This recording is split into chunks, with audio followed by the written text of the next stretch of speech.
pitch. There's a line drive right at the shortstop for out number 3.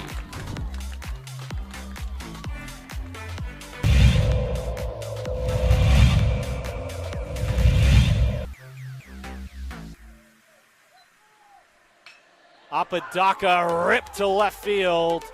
That will bounce in, so it's going to be extra bases as they'll have to chase that one at the wall in the warning track.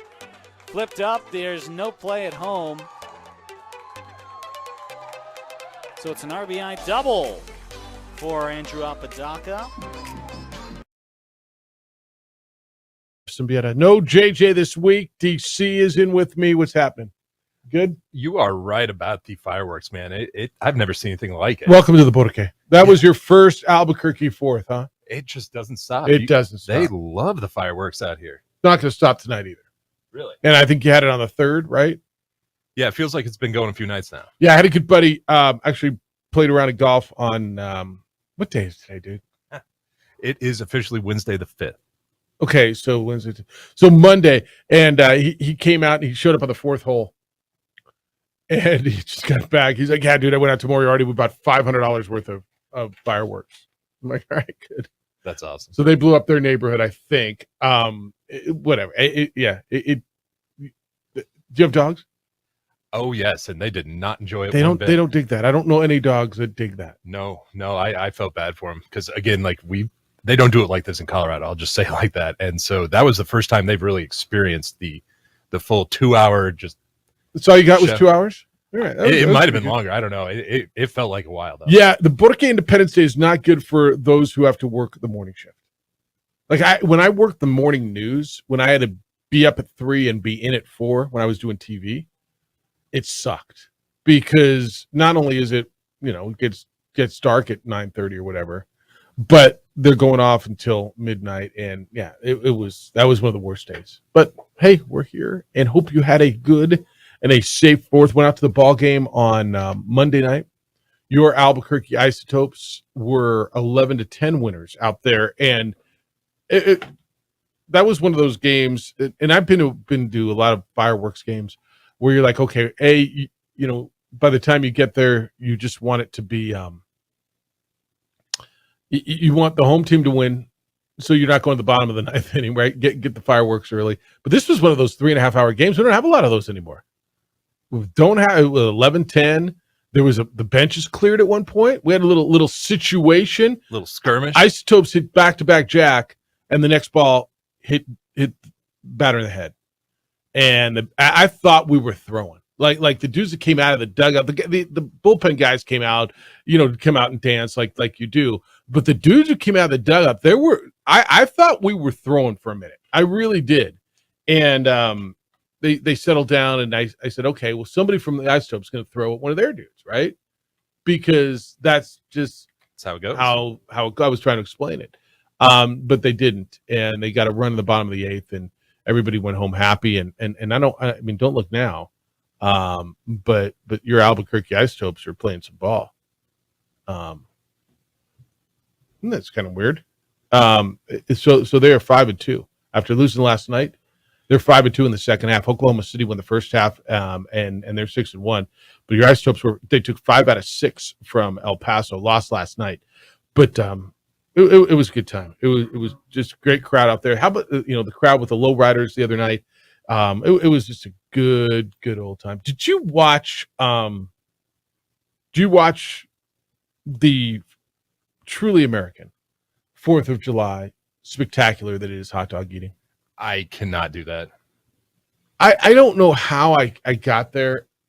And I've seen it before. We've all seen it, right? We've seen Kobayashi. We've seen Joey Chestnut. I don't know why it turned my stomach so much yesterday. And it's just, okay. I just got into the whole thought process of jamming 6. And he was like disappointed because, the conditions were bad yesterday. Yeah, they almost canceled. I mean, it was bad conditions. It was humid. They had a rain delay, and he didn't come close to his record. He only jammed 62 hot dogs down his gullet in 10 minutes. It's disappointing. The young lady who won, and please don't get angry. And it's not disrespect for not having the name. I could pick it out of a multiple choice. She did 39.5. She was quite disappointed. The close-ups, it's nauseating. It really is. Do you like hot dogs? Not today. I mean, it's funny. I was thinking about 62 hot dogs. I probably haven't done 62 dogs in the last 10 years. I haven't done 62 hot dogs in the last decade. Yeah. There's just not a chance. No. So yeah, this man did it in 10 minutes. Yeah. That's troubling. In the close-ups and the bread and the just crap running down their faces, and they show the other dudes why do we do this? And I mean, can you imagine them doing this in another country? Anywhere? Do they do this in the Middle East? Do they glutton on and is there a regulation size hot dog, right? So there's like the Farmer John footlong wieners that they sell at Dodger Stadium, the Dodger dogs that they like to call them. Then there's, smaller pack of Franks that you get. Like, is it a regulation size wiener? Well, it's Nathan's, so when you go to the but there's different sized Nathans, right? I believe so. So my guess is probably similar to the large ones you would buy in the grocery store. And then the buns. The buns are the worst. Putting it in the water and just jamming it down your neck. Oh my God. I just wanted a zook. Yeah. I was offered a hot dog last night. I had a burger. I don't blame you. I put green chili on the burger. And what do you do on your hot dog?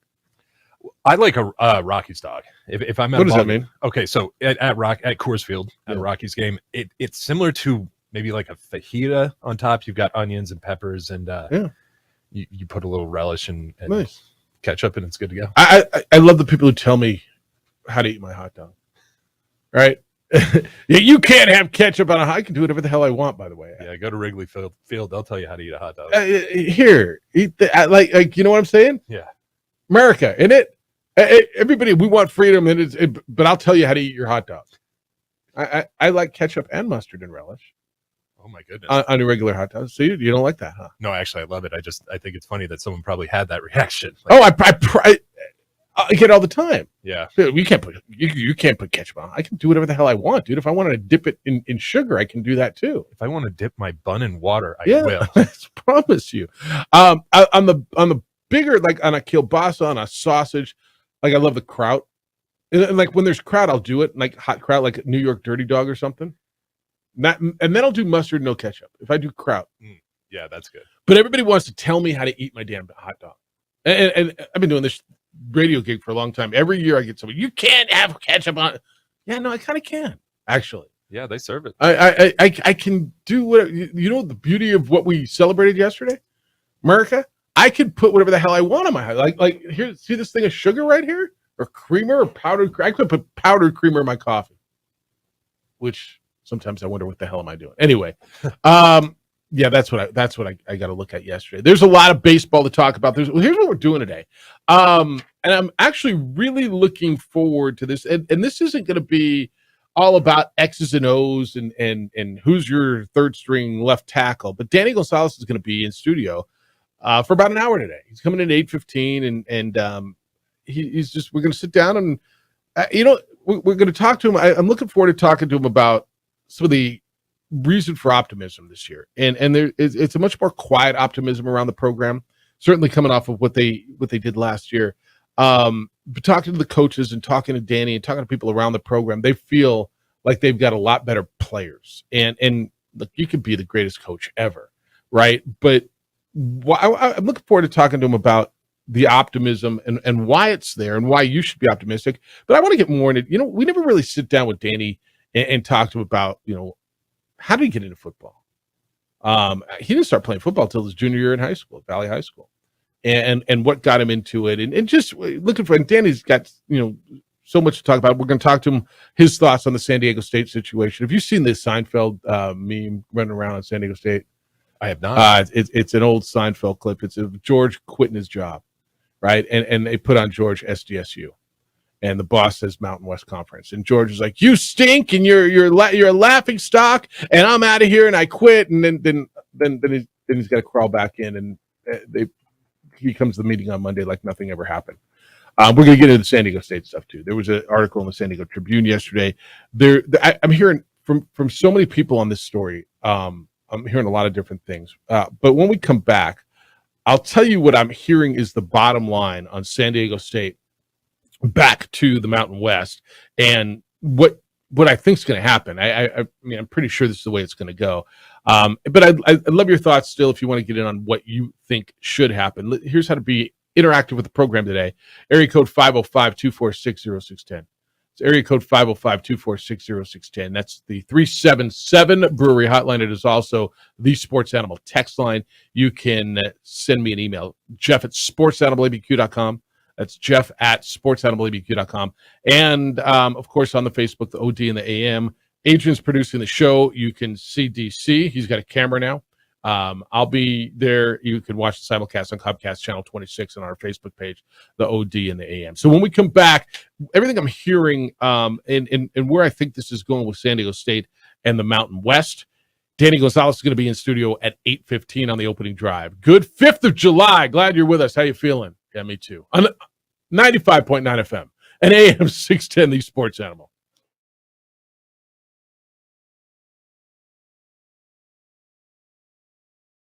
We would like to thank the following sponsors for making this broadcast possible.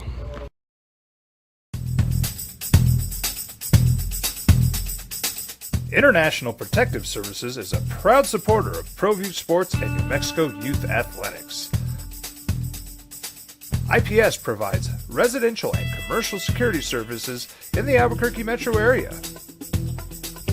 For more info, please call 505-897-2420 or visit internationalprotectiveservice.com. These are more than just the sounds of a safe place to go after school. These are the sounds of interest being ignited and of mentors making an impact.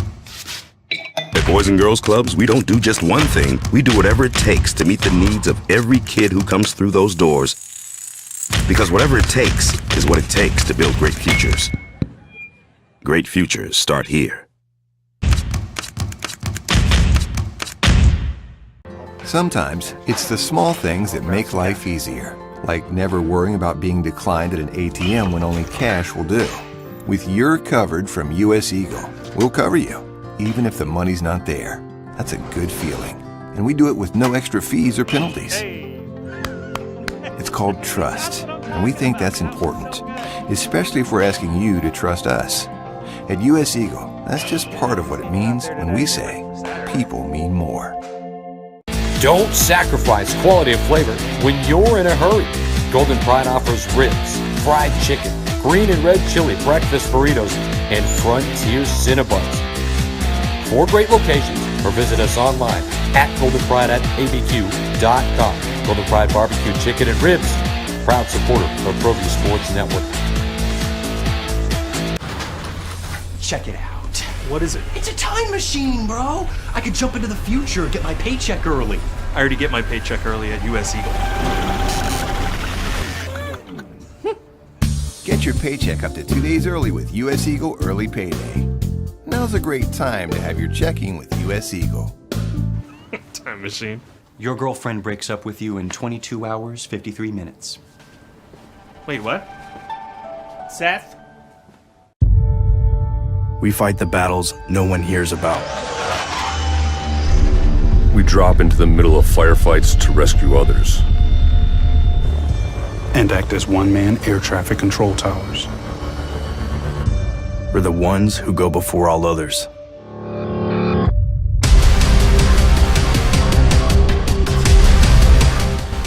U.S. Air Force Special Warfare are proud supporters of ProView Sports.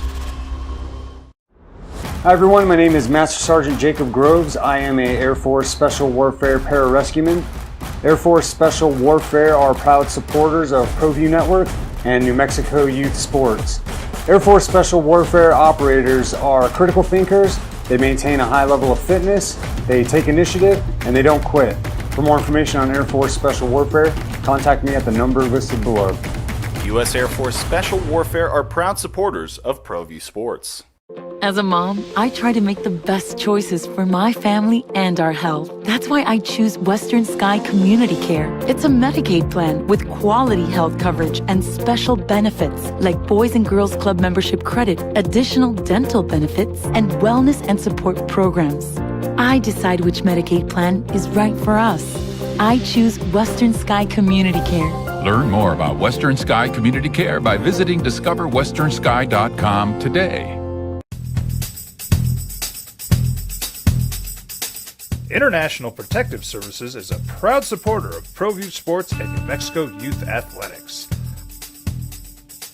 IPS provides residential and commercial security services in the Albuquerque metro area. For more info, please call 505-897-2420 or visit internationalprotectiveservice.com.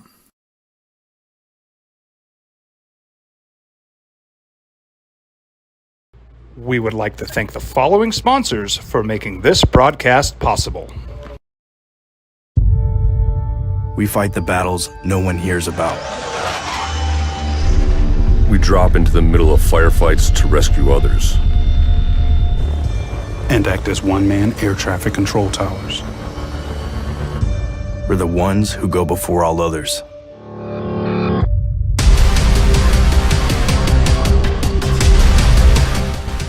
U.S. Air Force Special Warfare are proud supporters of ProView Sports. Well, I'm going to the frontier, walk up to the cashier, order up a root beer and a number one. Cover it with green stuff, one scoop is not enough. Find a booth is real tough, back by the Duke. Meet my family, meet my friends in the quirkiest restaurant I have ever been. All of Albuquerque's favorite spot, it's the Frontier Restaurant. The Frontier Restaurant is a proud supporter of ProView Networks. If you got to work the morning, it's how it is. But she's dragging. And I'm like, yeah, no, that's kind of how it is. And I'm sure many of you are today as well. DC's had its first Albuquerque 4th of July. Goes a little later than they do in Colorado, huh? Yeah, I would say so. Yeah. All right. There's a lot of stories going on. A lot of people have their opinions, and I'm hearing a lot of different things about what's going on with the Mountain West and San Diego State. And Mark Ziegler wrote a story in the San Diego Union Tribune, and there's a story on CBS Sports about how San Diego State and the conference are now at odds. And the conference has withheld $6.6 million in distribution money.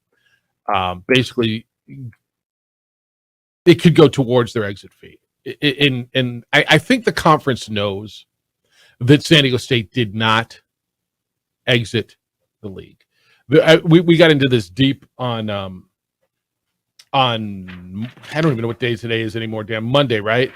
And I read you the letter that San Diego State sent to the Mountain West Conference. In retrospect, if you go back and look at this thing, if San Diego State, if Adela De La Torre, who is the president at San Diego State, if she would have written a letter just inquiring as to the appetite, and I think we all would have known the answer anyway, but the appetite to extend the deadline and or negotiate the buyout for San Diego State without saying we intended to leave. If she could have worded it, and from what I'm hearing, maybe the initial one was worded that way, but if she could have worded this letter that said we are exploring opportunities which could lead to our exit from the Mountain West Conference, understanding the deadline of June 30th, we have two requests. A, would the Mountain West Conference be willing to negotiate to extend the deadline by 1 month? And B, would you be willing to have a conversation in regards to, I'm layman's terms on this, but in regards to what the buyout would be, without saying we intend to leave? Because then there would be no way to interpret that as San Diego State left. Then they had to come crawling back because there was no invitation from the Pac-12. And from what I'm understanding, the Pac-12 has basically told them that probably in this negotiation, in this television deal, our television partners have not valued it enough that you're going to be allowed. So that was the June 13th letter. Here's where I understand people are right now. I think the league realizes that San Diego State legally, this isn't worth challenging it, getting the lawyers involved. They did not. They're not out now. Can you remove them? You can. I think we're down to, can you bring them back in the league, or are you going to remove them from the league? And I don't think there's anybody who thinks that the league is better without San Diego State. I think there's plenty of you who say, you know what, bleep them and jam it up their backside and the hell with them and their arrogance. And I get all that. Okay. I don't know if there's even the avenue through the Mountain West to find them, to give them a fee to get back in the league. So I think it comes down to, do you want them in or out? And that's what the vote is. And I think this is where this is going to go. I think there's going to be a whole lot of noise. And I think nothing's going to come of it. I think it's going to look like it looked. I think there's been a lot of noise with San Diego State. And I had this conversation with somebody over the last couple of days, someone pretty well connected to the Mountain West. And I said, so what do you think happens if Colorado leaves? If Colorado leaves the Pac-12 and goes to the Big 12? And there's talk, well, then the Pac-12's got to scramble to stay together. When I've told you over the last couple of weeks, I think San Diego State is as valuable as far as a television partner for a league, whether it's the Pac-12, whoever it is, as Colorado is. And I think even more so. The majority of people I've spoken to in college football agree with that. Yeah, no, that's right. San Diego State, that market, Southern California, is as valuable and probably more valuable than Colorado. But is it enough to keep everything together? George Kliavkoff, the Pac-12 commissioner, has been firm that any expansion plans for his conference come only after the media rights deal is signed, and there's nothing imminent on that.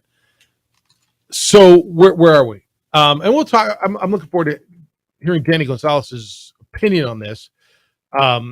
Whatever he's able to share with us. Football coach at UNM is going to be with us in studio at 8:15.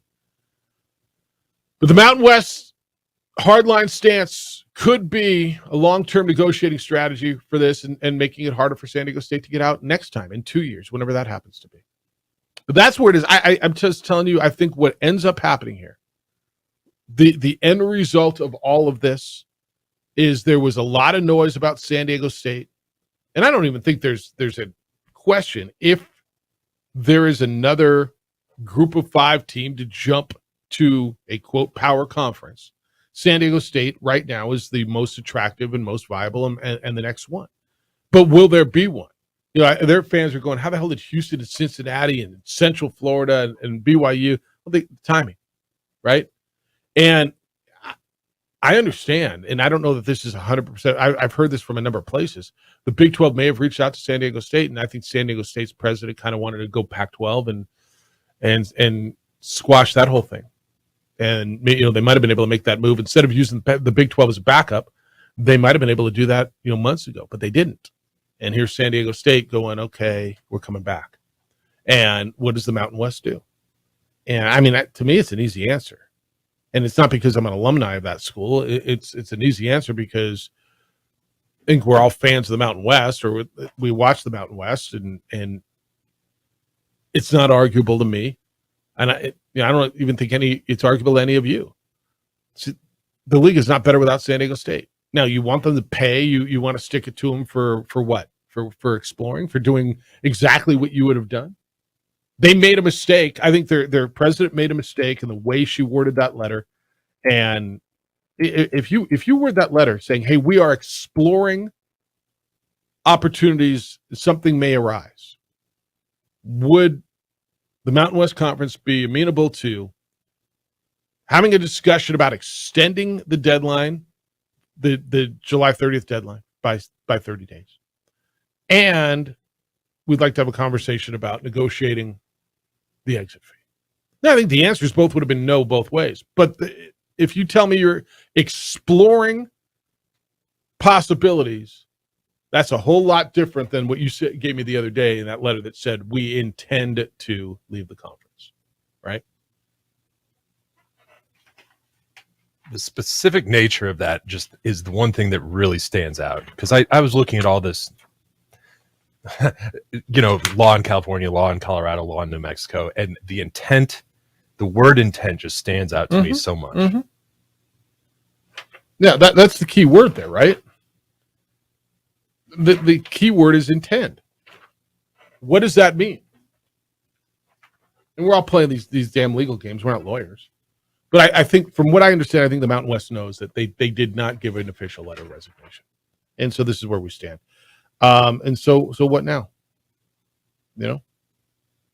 What happens now? Where do you go?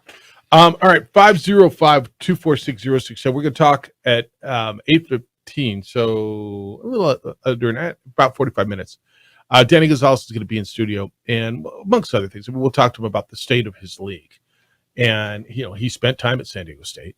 He knows the people there, and whatever he's at liberty to talk to us about, I'm sure he'll do. I'm going to read this to you one more time. This letter is to formally notice that San Diego State University intends to resign from the Mountain West Conference. I guess if it said will resign, that would be resignation, but intends to. We're playing games here, but I'm just telling you where it all ends up. I firmly believe is this league's going to look the same for a while, and then it's going to be interesting to see what happens with the Pac-12 and Colorado's. Are you hearing anything on Colorado, like as far as time frame? Because I'm hearing they want out, and I'm hearing Arizona wants to split from Arizona State. That's what I've heard as well, but it's across the board. It's interesting because when you speak to people who are with CU and around CU and alumnus and things, everyone seems to have a different opinion. They all kind of want the same thing, but what do they want? They want Big 12. That everyone I've talked to in the end says they want Big 12. Do they want Big 12 because they feel like it's more stable, or they like the membership of that league better than the league they're in? Because they're right on the border of both leagues. They are, and I think it is about stability. I think that's probably really fair, and tradition. I'm talking older guys, but that's right. They like playing K-State. They like playing KU. They like some of those regional. Yeah, but with all due respect to that, now, like that league is so almost totally different. Oh yeah, almost totally different than the league that they played in, right? It's there's no more Texas, there's no more Arkansas, there's no more Missouri, there's no more, like, that league is now Cincinnati and Central Florida, and look, Baylor wasn't in the league. What were they? It's Texas Tech is still there. It'll be Oklahoma State, Texas Tech, Kansas State, and Iowa State. That'll be the familiar ones. But now it's West Virginia, and it's Cincinnati, and it's Central Florida, and it's a totally different world. I think it goes more back to Big 8 than Big 12. When you talk about Colorado, KU, K-State, Iowa State, that's half the Big 8. Yeah. Okay. All right. That's my feel too, by the way. That's what I'm hearing as well. All right. 505-246-0610. When we come back, where's Damian Lillard going to go? Nobody knows that. I'm not sure I've got that answer for you, but I'll tell you a lot of the thought process that's going through this. He wants to go to Miami. I don't know how that's going to work. And do the Blazers owe him something? Is the world loyalty come in here? Should the Blazers eat a lesser trade to take care of a guy who's been so good to them? I'll tell you why they're not going to do that when we return. Hey, you got an alarm at your home. You got an alarm at your business. You install security cameras. It's not enough. International Protective Service can fill the gaps. I've worked with IPS. I've had them watch my home for years. You've seen IPS and their officers and their vehicles all around town, at retail outlets, rolling through communities, at events. Don't wait to be a victim of vandalism and theft. Call IPS and talk to them about what they can do. This is affordable private security. IPS offers standing guards and 24-hour patrols to protect your business. They respond quickly to your alarm when it goes off to prevent loss and damage to your property. They're there within 5 to 7 minutes with trained armed security officers. As you well know, there's an officer shortage at APT. It could take hours for them to get there, and at that point, there's nothing that they can do. Private security can save you money. Call them at 505-897-2420. 505-897-2420 or online at ipsglobal.com. IPS, making Albuquerque a safer place to live and work.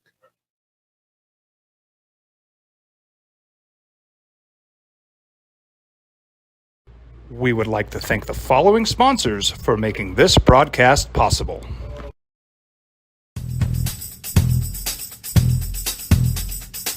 International Protective Services is a proud supporter of ProView Sports and New Mexico Youth Athletics. IPS provides residential and commercial security services in the Albuquerque metro area. For more info, please call 505-897-2420 or visit internationalprotectiveservice.com.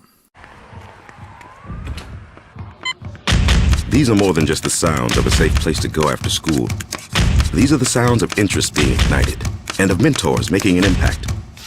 At Boys and Girls Clubs, we don't do just one thing. We do whatever it takes to meet the needs of every kid who comes through those doors. Because whatever it takes is what it takes to build great futures. Great futures start here. Sometimes it's the small things that make life easier, like never worrying about being declined at an ATM when only cash will do. With your covered from US Eagle, we'll cover you, even if the money's not there. That's a good feeling. And we do it with no extra fees or penalties. It's called trust, and we think that's important, especially if we're asking you to trust us.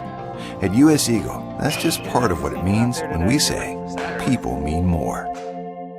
Don't sacrifice quality and flavor when you're in a hurry. Golden Pride offers ribs, fried chicken, green and red chili breakfast burritos, and Frontier Cinnabons. 4 great locations, or visit us online at goldenpride@abq.com. Golden Pride Barbecue Chicken and Ribs, proud supporter of ProView Sports Network. Check it out. What is it? It's a time machine, bro. I could jump into the future, get my paycheck early. I already get my paycheck early at US Eagle. Get your paycheck up to 2 days early with US Eagle Early Payday. Now's a great time to have your checking with US Eagle. Time machine. Your girlfriend breaks up with you in 22 hours, 53 minutes. Wait, what? Seth? We fight the battles no one hears about. We drop into the middle of firefights to rescue others. And act as one-man air traffic control towers. We're the ones who go before all others.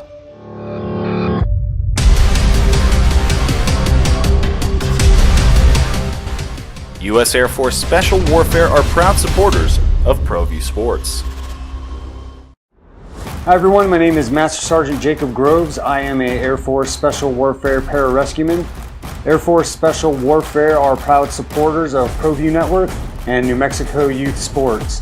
Air Force Special Warfare operators are critical thinkers. They maintain a high level of fitness, they take initiative, and they don't quit. For more information on Air Force Special Warfare, contact me at the number listed below. U.S. Air Force Special Warfare are proud supporters of ProView Sports. As a mom, I try to make the best choices for my family and our health. That's why I choose Western Sky Community Care. It's a Medicaid plan with quality health coverage and special benefits like Boys and Girls Club membership credit, additional dental benefits, and wellness and support programs. I decide which Medicaid plan is right for us. I choose Western Sky Community Care.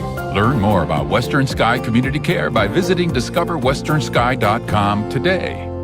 I mean, a small country's worth of money that has been doled out in NBA free agency. But maybe the biggest name of the market this year is still on the market, and he's not a free agent. It would be a trade market.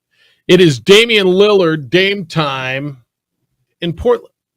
A guy who's been loyal to the Blazers. The Blazers have been loyal to him. He's making a lot of money. A guy who spent his whole career up in Oregon and they don't go to the playoffs. A guy who has been very, very good in the community and insanely good on the basketball court. But less than 24 hours after free agency opened, Damian Lillard requested a trade. The reports are he wants to go to Miami. What do the Blazers owe Damian Lillard, if anything? What does Damian Lillard owe the Blazers, if anything?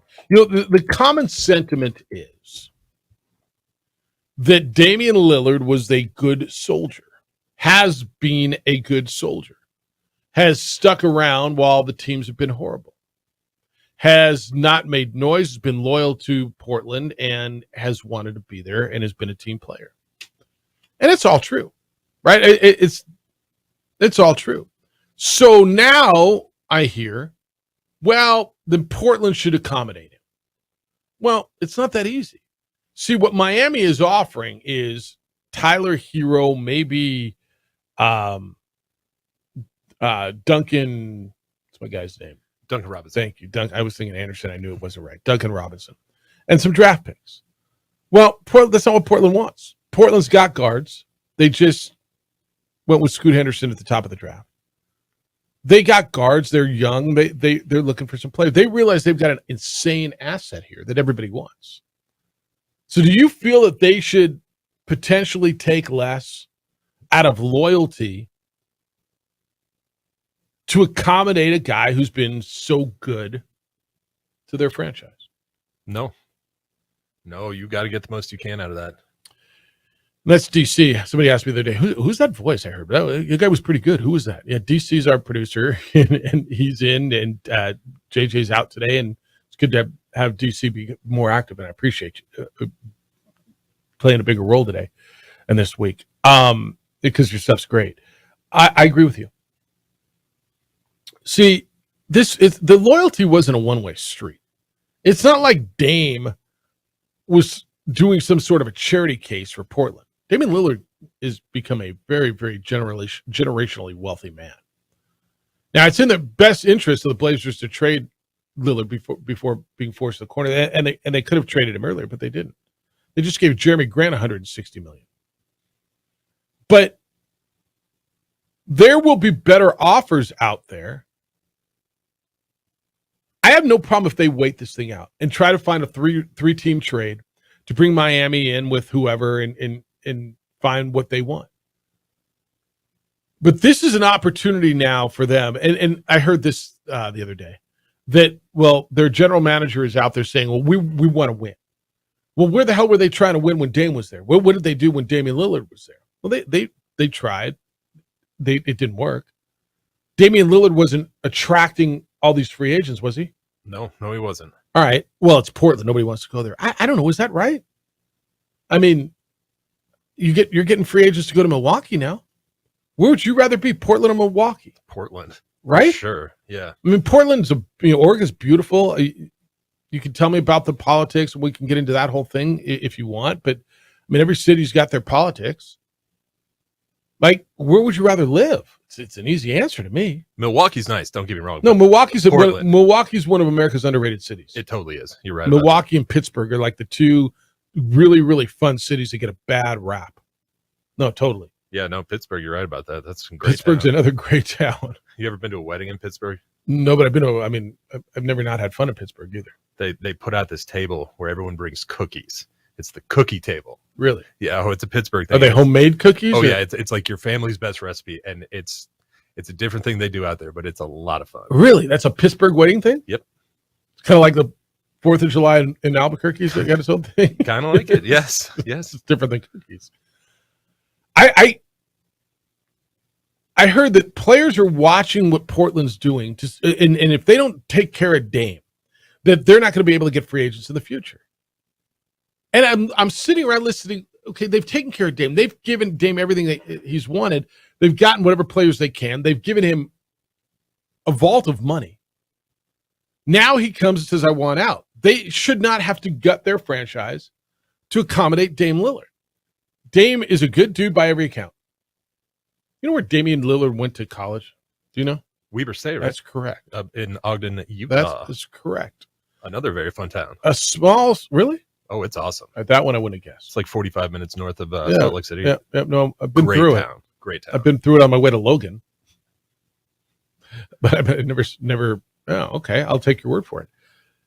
They have an asset. This is Portland's opportunity to reset what they've got. They build around Scoot Henderson. and they just sign their free agent, Jeremy Grant, for a long term. They've got a center in Nurkic. Yusuf. They believe that they've got an opportunity to get assets for this. And if they say Tyler Hero and Duncan Robinson and 2 second-round picks is in my thing, then it's kind of on Miami now. To me, it's on Miami to go find somebody, a trade partner who is willing to take Duncan Robinson and Tyler Hero and that package and find something that Portland wants, send them to Portland for Dame Lillard. But if the Lakers come in, if the Knicks come in, if Minnesota, like what if Minnesota came in and said, we'll give you Karl Anthony Towns for Damian Lillard? Oh my goodness. How do you say no to that? And I'm sure he'd be like, wait a minute, you're shipping me off to Minnesota now? Now look, he'd be up there with Donovan Mitchell, right? No, Anthony Edwards. Anthony Edwards. Donovan Who just Mitchell's got in a big Cleveland. bag. Anthony Edwards just got paid. Right? They'd have a nice team up there. Better situation basketball-wise than he's in now. But hell no, man. Portland paid this guy, was good to him. This whole they owe him loyalty and they need to send him where he wants to go. And if they don't, then they're doing him dirty. And stop it. Like with all due respect, I think they're going to try to.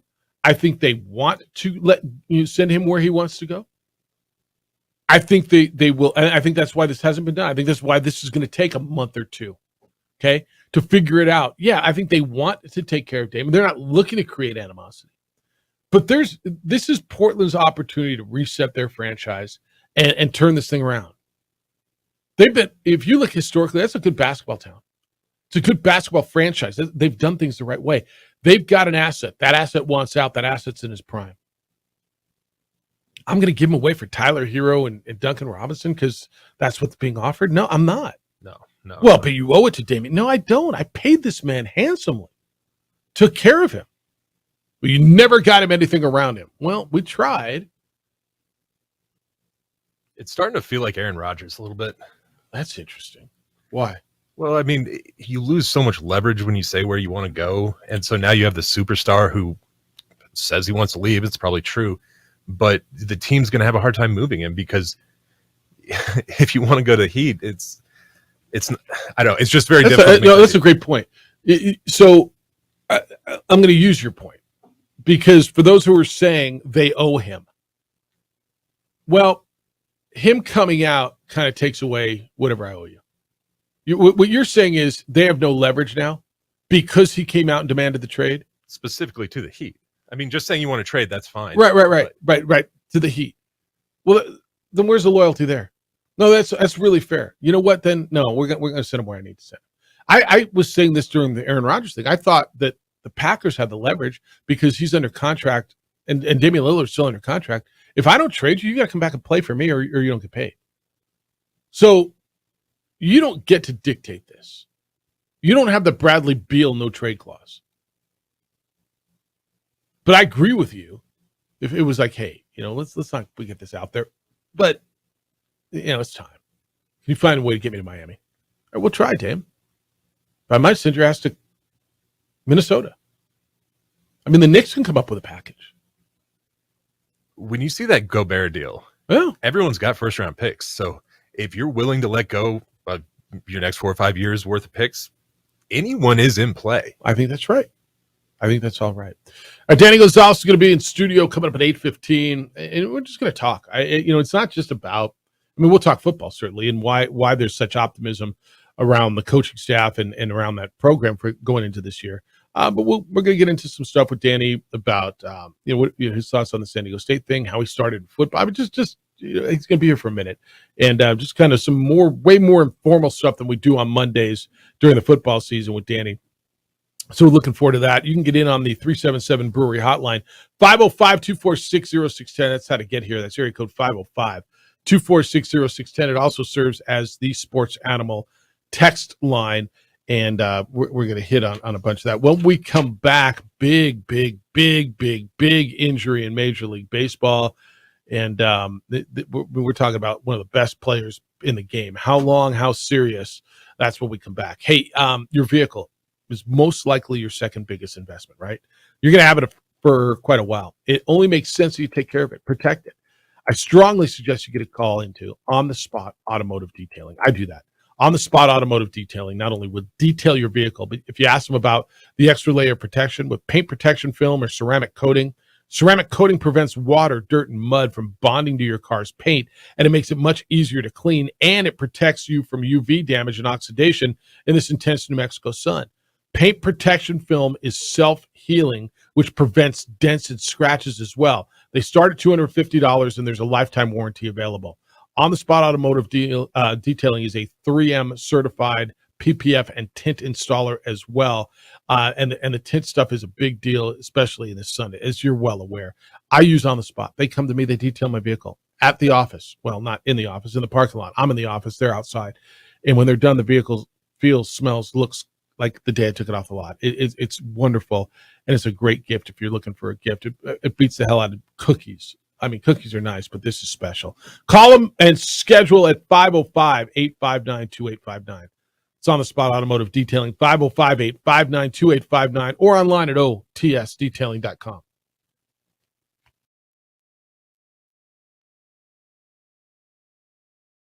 We would like to thank the following sponsors for making this broadcast possible. We fight the battles no one hears about. We drop into the middle of firefights to rescue others. And act as one-man air traffic control towers. We're the ones who go before all others.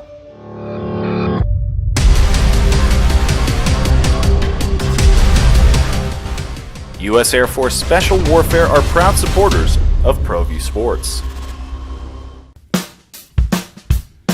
Well, I'm going to the frontier, walk up to the cashier, order up a root beer and a number one. Cover it with green stuff, one scoop is not enough. Find a booth is real tough, back by the Duke. Meet my family, meet my friends in the quirkiest restaurant I have ever been. All of Albuquerque's favorite spot, it's the Frontier Restaurant.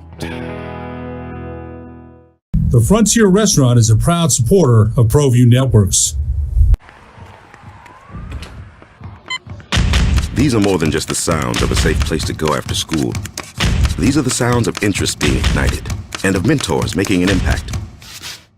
At Boys and Girls Clubs, we don't do just one thing. We do whatever it takes to meet the needs of every kid who comes through those doors. Because whatever it takes is what it takes to build great futures. Great futures start here.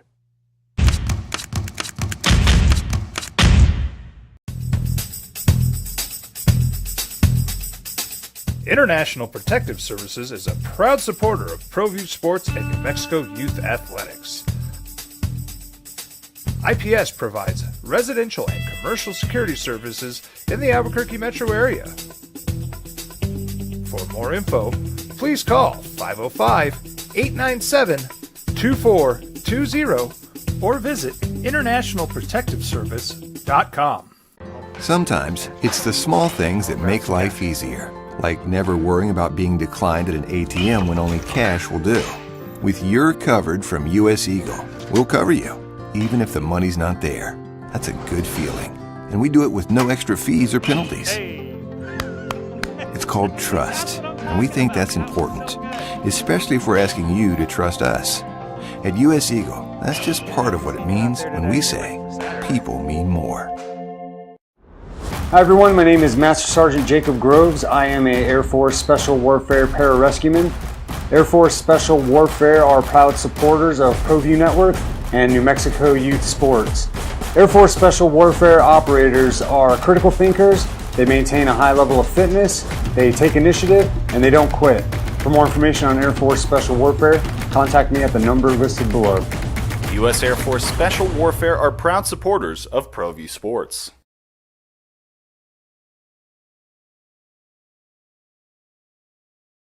We would like to thank the following sponsors for making this broadcast possible.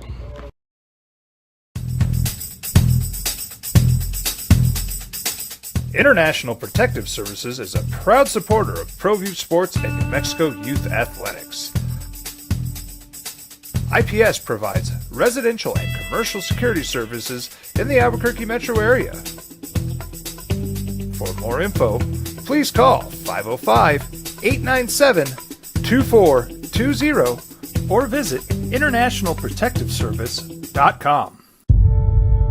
We fight the battles no one hears about. We drop into the middle of firefights to rescue others. And act as one-man air traffic control towers. We're the ones who go before all others.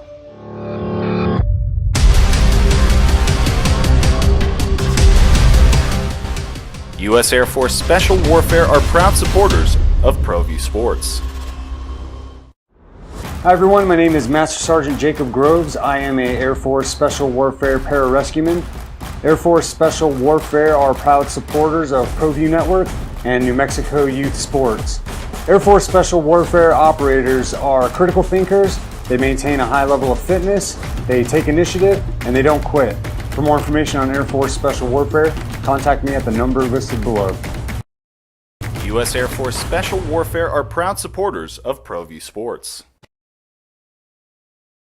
Taking a look at what's going on, and you always think if you're like JJ, it's not until August 28th where you pay attention to it. But the Angels are in the mix here, and it's exciting because, well, they've got those guys, right?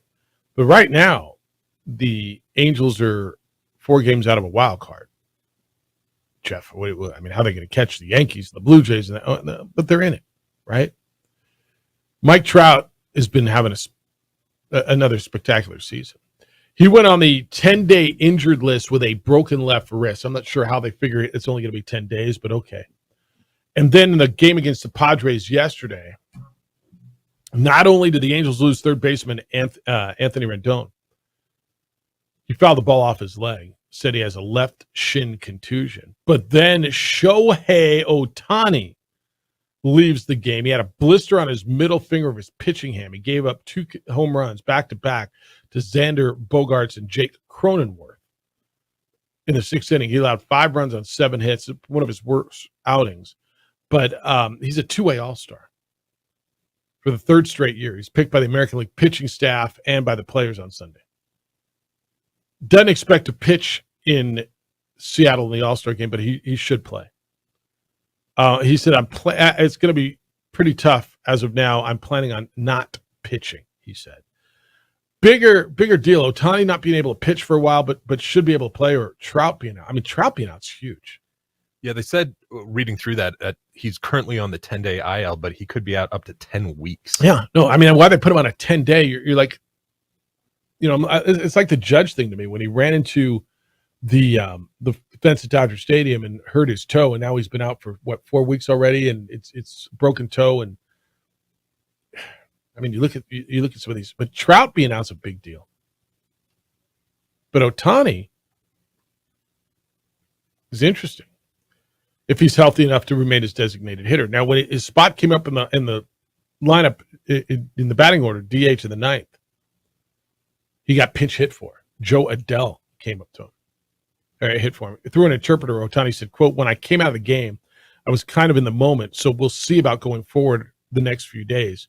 On the pitching side, I have like 9-10 days until the next start, so hopefully I'll heal in time." It sounds so silly, but if you've ever tried pitching with a blister, I mean, you can't do it. It's impossible. Oh, he's got a blister. No, stop it. It's like when people say, "Oh, his little toe hurts." You go try playing basketball or football or whatever when you got a broken little toe. Like it doesn't have to be a broken arm to knock you out. In fact, sometimes the major injuries you can play through more so than you can play with, like a pitcher with a blister on his pitching. You can't do it. He said he couldn't put full pressure on it. His velocity was down. His spin rate was down. He couldn't. I mean, you just can't do it. It's kind of crazy, some of the stuff that'll take you down, though, isn't it? So that's where they are, man. But here we are. We're coming up on the All-Star break. First place, and this is going to surprise a bunch of you who haven't been watching. It's the Rangers in the AL West, 3 games better than Houston, 7 better than the Angels. It's the Twins a game better than Cleveland in the Central, and Tampa Bay, as you know, got off to that scorching start. They're 26 games over 500, 6 better than the not Yankees. Then the Baltimore Orioles, 6 better than the second-place Baltimore Orioles. In the National League, the Diamondbacks are in first place in the West, 2.5 games out in front of the Dodgers. The Reds, the fun young Reds, are in first place in the Central, a game better than Milwaukee. And Atlanta, who has been scorching and is the best team in baseball, 8 games better than Miami in the National League East.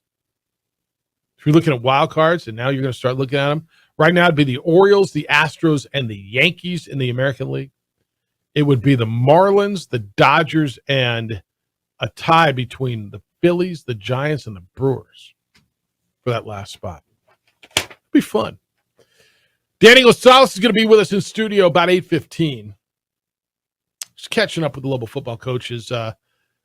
We're 2 weeks away from Media Day and about 3.5 weeks away from opening up camp for Lobo football. Why is this year going to be different? Why are they so excited? Looking forward to having these conversations with the Lobo football coach. It's the opening drive. Thanks for being with us on the 5th of July.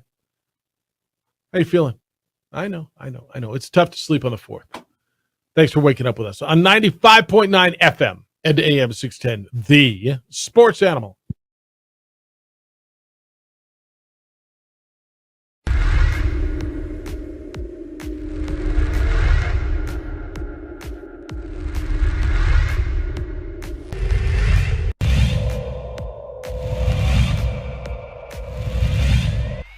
Pitch. There's a line drive right at the shortstop for out number 3.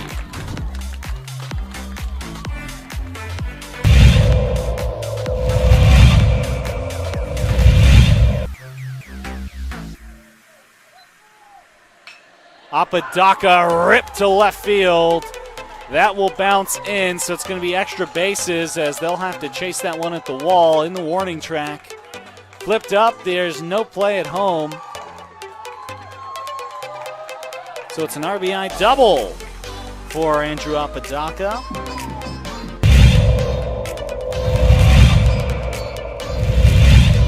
Runner at third. High leverage spot. Can Chavez keep the tie? No! That's going to be cracked into left field. It's a base hit as Love puts the Sandia Matadors ahead for the first time today.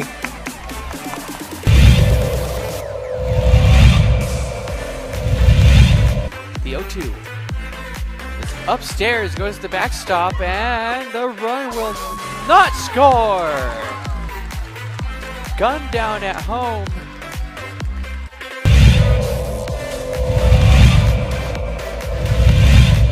Chavez rocks and fires. Ahmed, that's going to be an RBI for Ahmed as that one right through the gap in right center. Petrie will scoop that one, and it's looking like a triple as Ahmed plugs into third base, and what a way to score that run for the Matadors.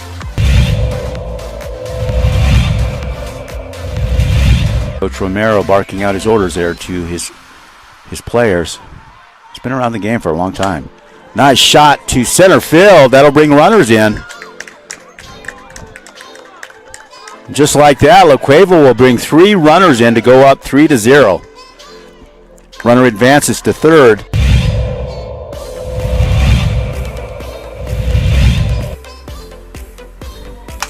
Shot to center. That looks good. That's gone.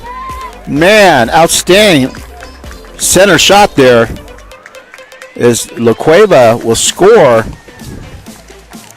Antonio Lucero, second baseman, quite the hitter.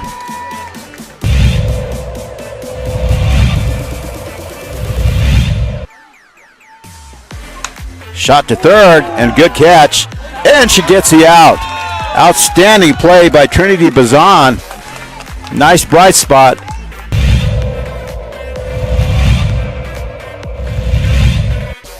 Costly errors allowed Cleveland to get 1 run back.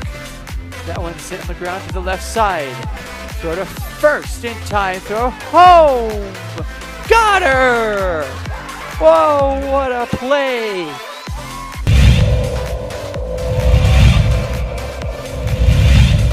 door or something. Not sure, but they came out here, and Ellison cracks an RBI out to left field. That's where you got to do it. 1 run, 2 run, and this game could very well be over. It's a play at the plate. It's sliding, and that will do it. The Rams walk off the La Cueva Bears. It's a 3-run batted in shot by Dean Ellison.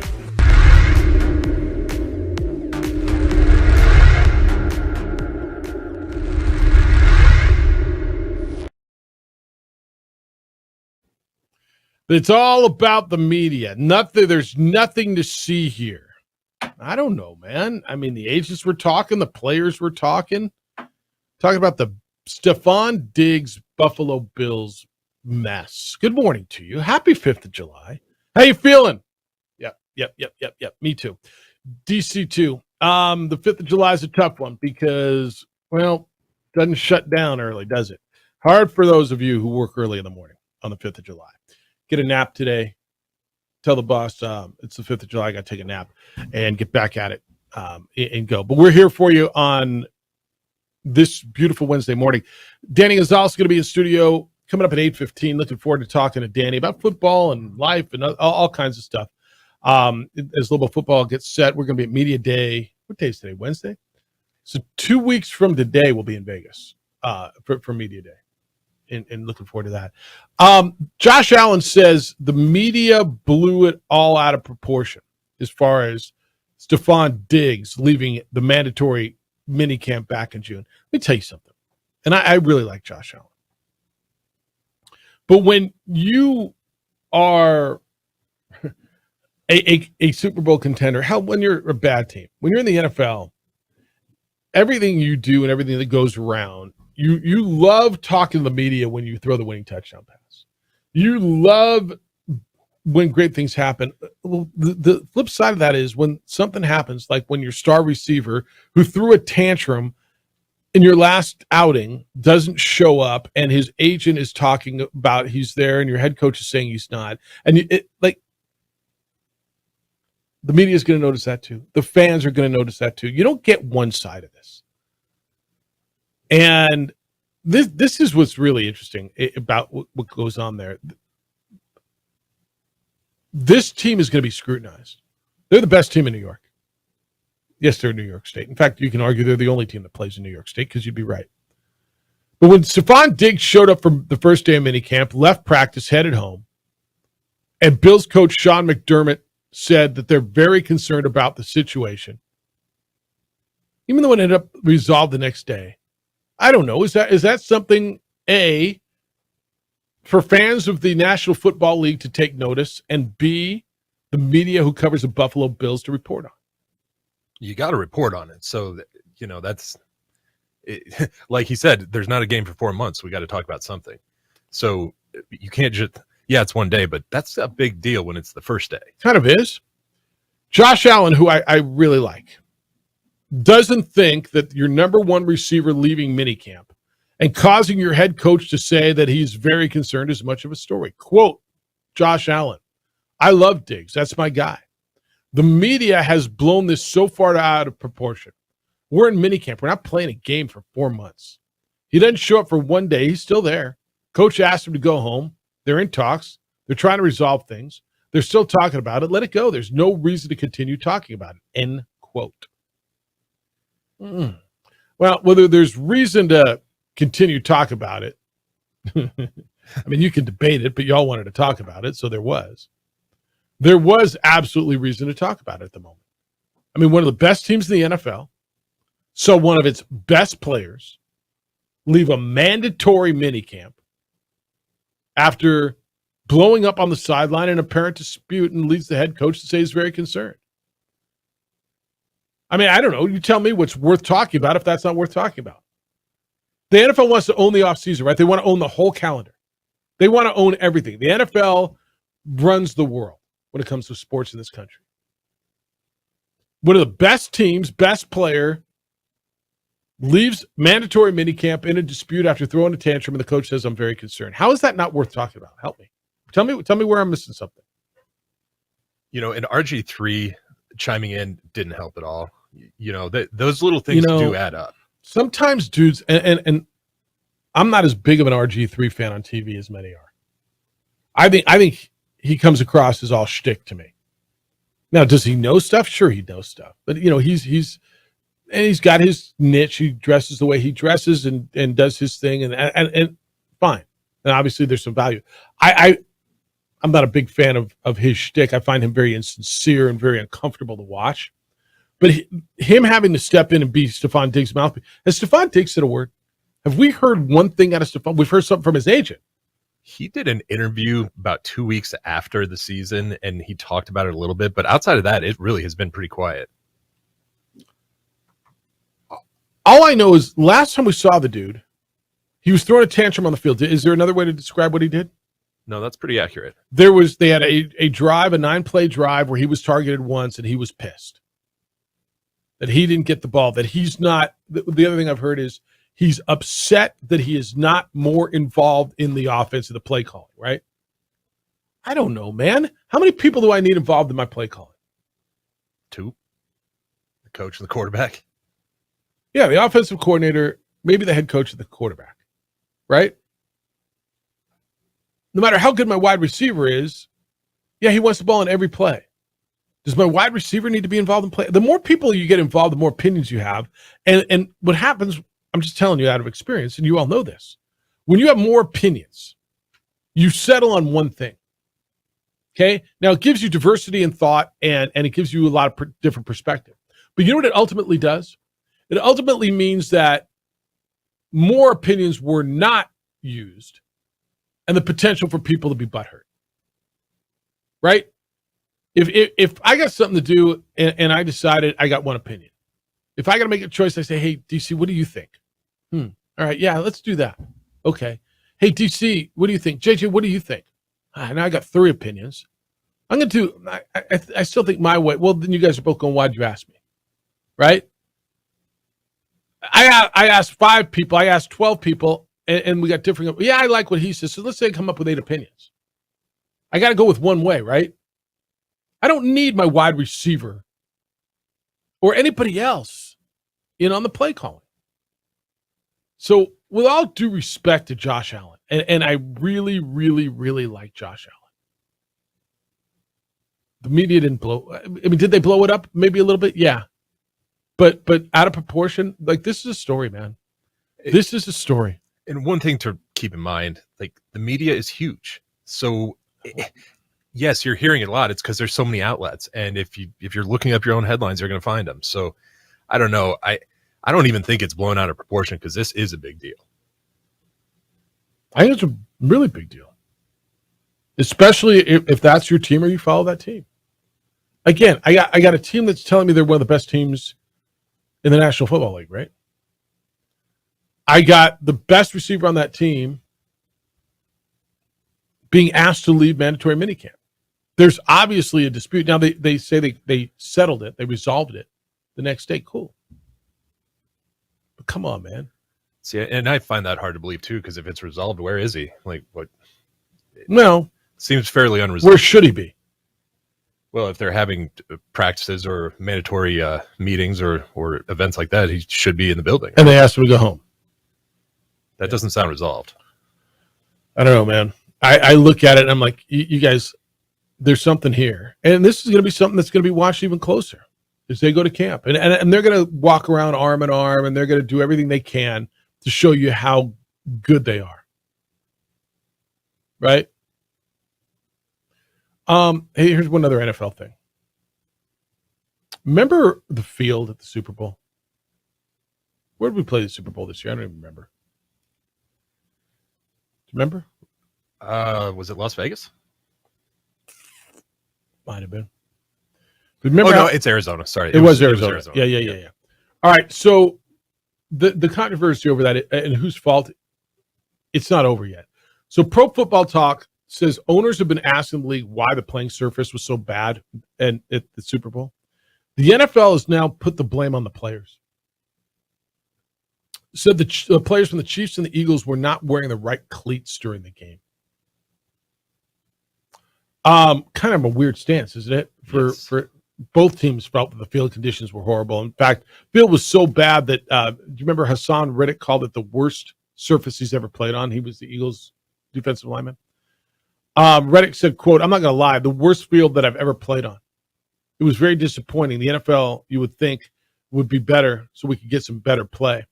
But it is what it is. I don't know, maybe the league will look at it and tell Arizona they got to step their field up." So the league is saying that they should have had more studs in their cleats.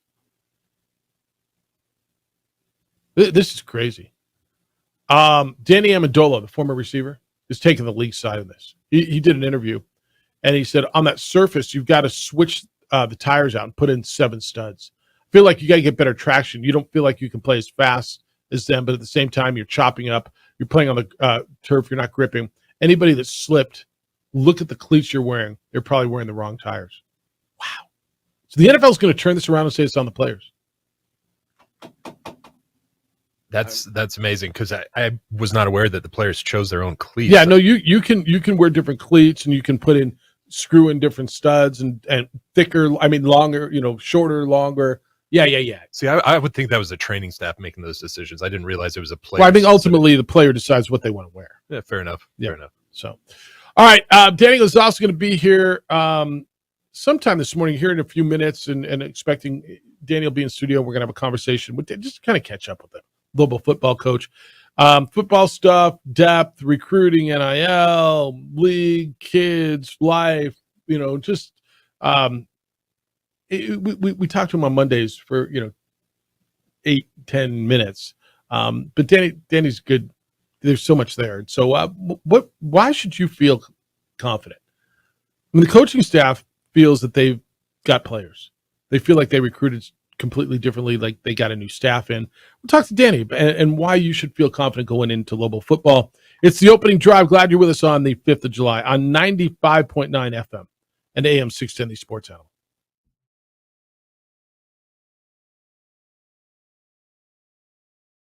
We would like to thank the following sponsors for making this broadcast possible.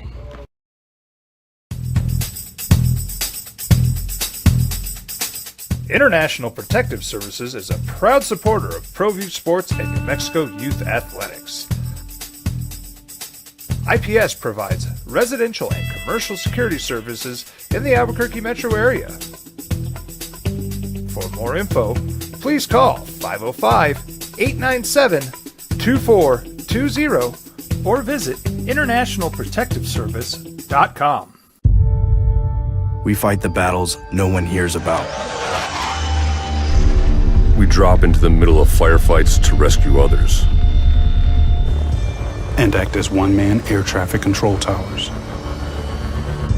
We're the ones who go before all others.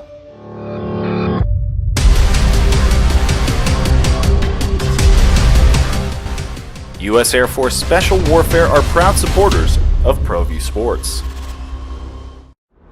Hi everyone, my name is Master Sergeant Jacob Groves. I am a Air Force Special Warfare pararescueman.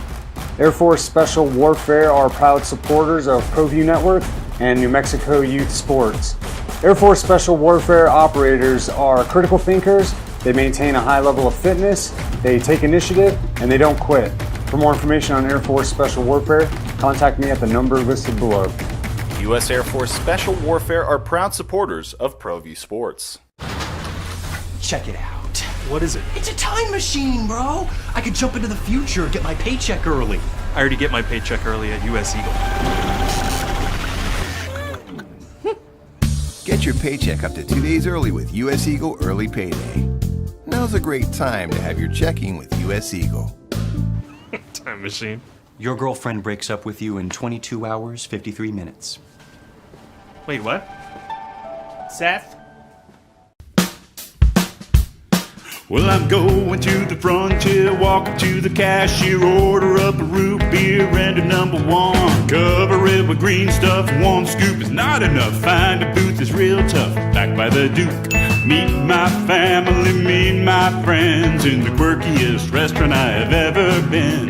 All of Albuquerque's favorite spot, it's the Frontier Restaurant. The Frontier Restaurant is a proud supporter of ProView Networks. These are more than just the sounds of a safe place to go after school. These are the sounds of interest being ignited and of mentors making an impact. At Boys and Girls Clubs, we don't do just one thing. We do whatever it takes to meet the needs of every kid who comes through those doors. Because whatever it takes is what it takes to build great futures. Great futures start here. Sometimes it's the small things that make life easier, like never worrying about being declined at an ATM when only cash will do. With You're Covered from US Eagle, we'll cover you, even if the money's not there. That's a good feeling. And we do it with no extra fees or penalties. It's called trust, and we think that's important, especially if we're asking you to trust us.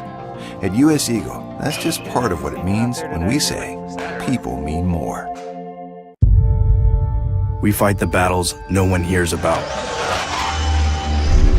We drop into the middle of firefights to rescue others. And act as one-man air traffic control towers. We're the ones who go before all others.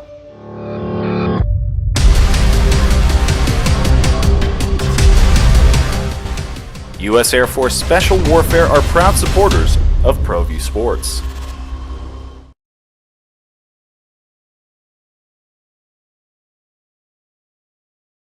We would like to thank the following sponsors for making this broadcast possible. As a mom, I try to make the best choices for my family and our health. That's why I choose Western Sky Community Care. It's a Medicaid plan with quality health coverage and special benefits like Boys and Girls Club membership credit, additional dental benefits, and wellness and support programs. I decide which Medicaid plan is right for us. I choose Western Sky Community Care. Learn more about Western Sky Community Care by visiting discoverwesternsky.com today. Don't sacrifice quality of flavor when you're in a hurry. Golden Pride offers ribs, fried chicken, green and red chili breakfast burritos, and Frontier Cinnabons. 4 great locations, or visit us online at goldenpride@abq.com. Golden Pride Barbecue Chicken and Ribs, proud supporter of ProView Sports Network.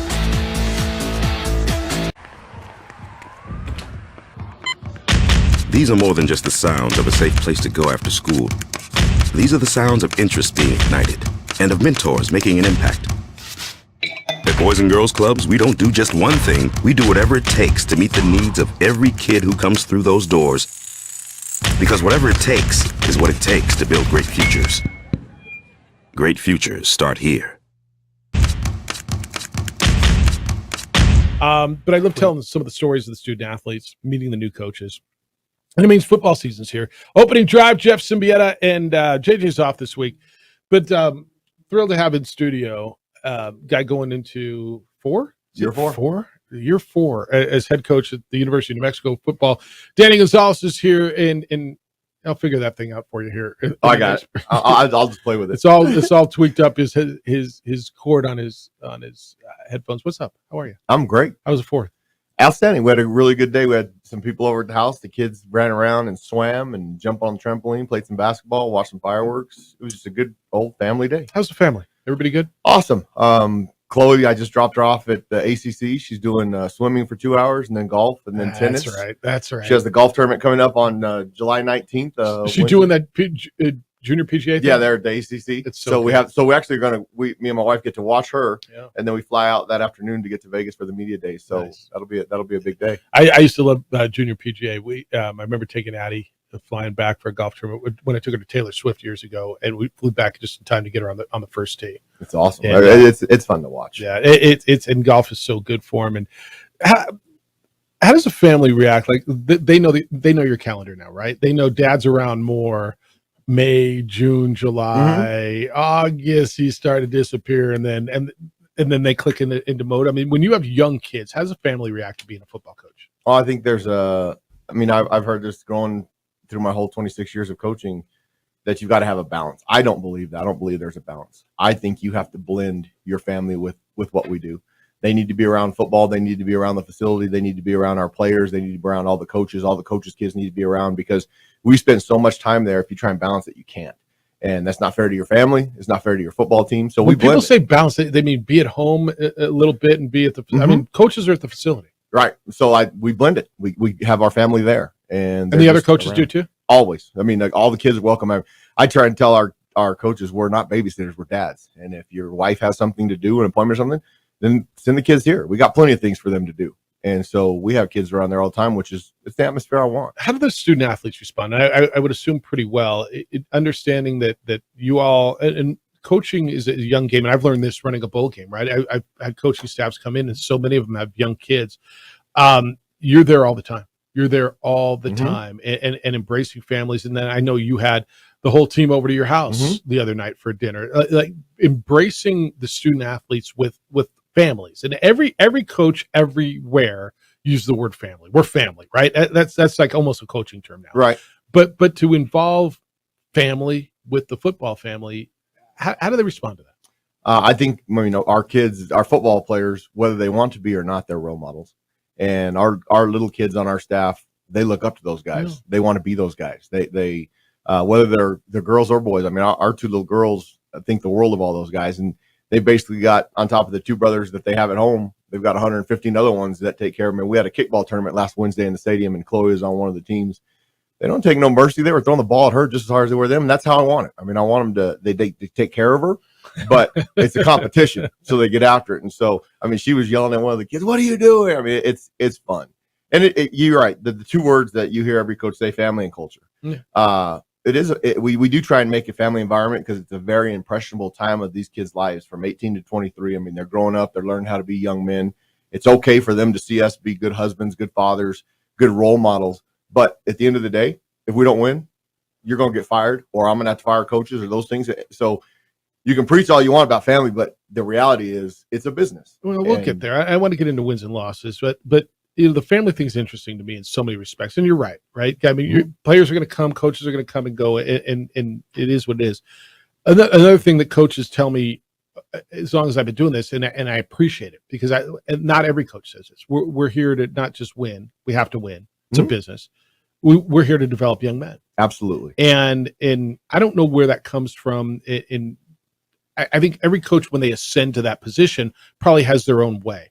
But where did you learn? Because I'm going to guess the diversity in the way these 115 young men grew up runs the gamut, from an incredibly privileged childhood to whatever the opposite of incredibly privileged childhood is. And so to bring them all together and to expose them to whatever it is you're trying to expose them to, and to show them, I gotta believe it is not easy. But where did that become a priority for you? Is that somewhere along the way? Was it a coach that helped you realize that, or is that just who you are? I think the people I've been surrounded by all have a similar philosophy, starting all the way back with Vince Collins in high school was the head coach at Valley when I was there my senior year.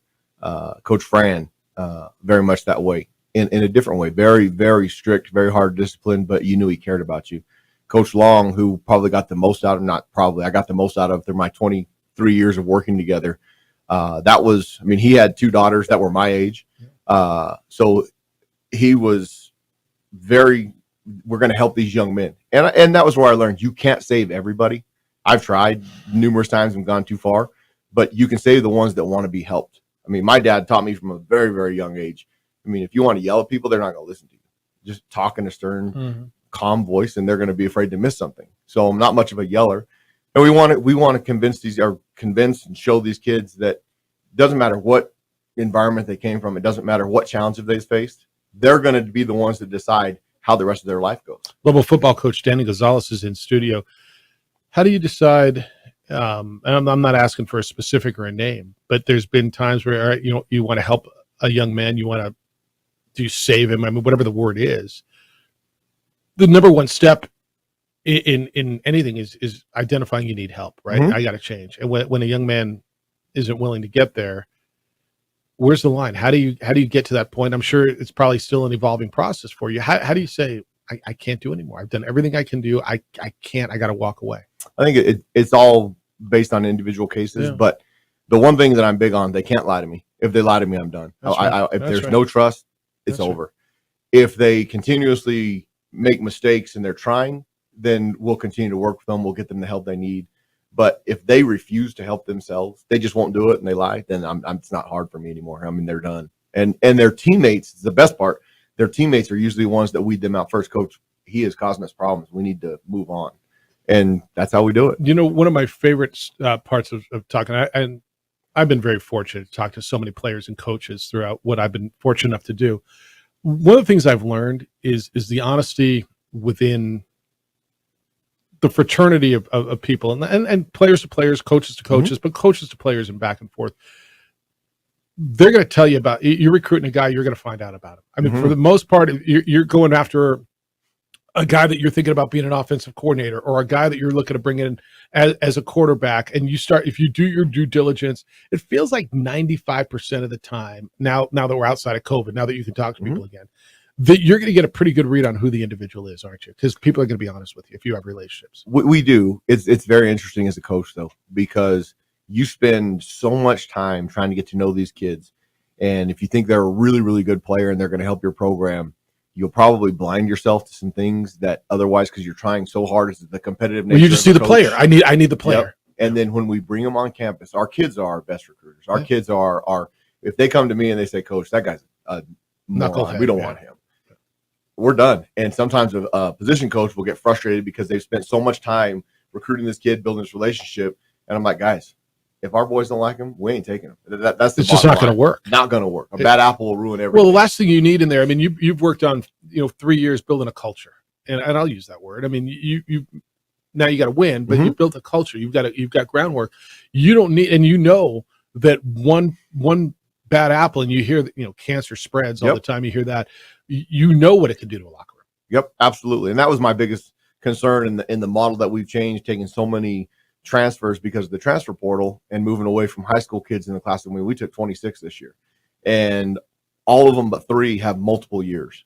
Well, they're coming from places like TCU, Nebraska, Iowa, places that those kids might think they're better than us. And my concern was, okay, if we bring in a prima donna that thinks they are better than New Mexico, we got a problem. What's our kids going to do? And are we, over the 3 years, are the 75 kids that we still have there, are they strong enough with what we've demanded from workouts to everything else to continue to take those guys, either chase them out and not sway to what they want to do? And there was a few that I was really proud of our football team, because there was a few that tried to be that way. Our guys, they took control of the problem, and we're better for it because there were some really good players, but they got them to conform to the way we do things from the 3 years that we've built. Yeah. And in the beginning, that was the process. It was going to take 4 to 5 years to have a strong football team, get the roster right to what we wanted it. We had to adjust with the transfer portal, which we probably have a little bit more talent than we would have the other way. And so I'm excited about our football team's expectation and standard, because they held those guys and they made those guys do it our way and not change. Danny Gonzalez is in studio. Global football opens up the season on the road against Texas A&M. We're going to talk about the schedule. We're going to talk about the roster, but there is excitement. And how do you turn that culture into turning this thing around, the wins and loss column?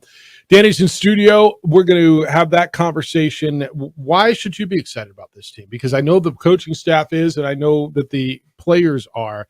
He'll tell you why you should be excited about this team and how things are going to start to turn. He's next. He's in studio. Danny Gonzalez is with me on the opening drive on 95.9 FM and AM 610, the Sports Animal.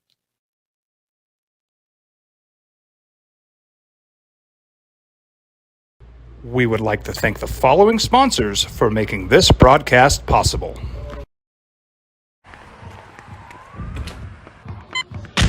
These are more than just the sounds of a safe place to go after school. These are the sounds of interest being ignited and of mentors making an impact. At Boys and Girls Clubs, we don't do just one thing. We do whatever it takes to meet the needs of every kid who comes through those doors. Because whatever it takes is what it takes to build great futures. Great futures start here. Don't sacrifice quality and flavor when you're in a hurry. Golden Pride offers ribs, fried chicken, green and red chili breakfast burritos, and Frontier Cinnabons. 4 great locations, or visit us online at goldenpride@abq.com. Golden Pride Barbecue Chicken and Ribs, proud supporter of ProView Sports Network.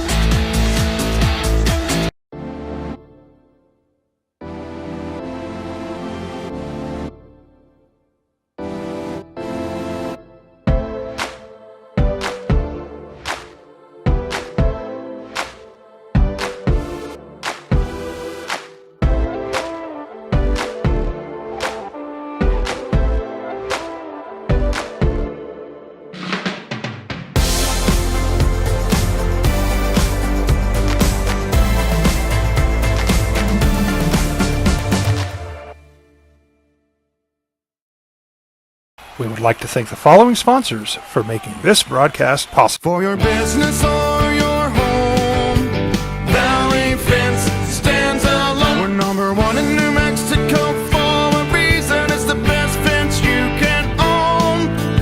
Proudly serving New Mexico for over 50 years. At Valley Fence, the difference is clear. No fence too big, too small, or difficult. We handle them all at Valley Fence Company. Check it out. What is it? It's a time machine, bro. I could jump into the future, get my paycheck early. I already get my paycheck early at US Eagle. Get your paycheck up to 2 days early with US Eagle Early Payday. Now's a great time to have your checking with US Eagle. Time machine. Your girlfriend breaks up with you in 22 hours, 53 minutes. Wait, what? Seth?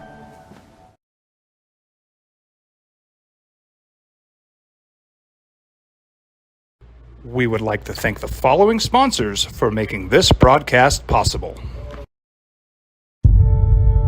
We fight the battles no one hears about. We drop into the middle of firefights to rescue others. And act as one-man air traffic control towers. We're the ones who go before all others.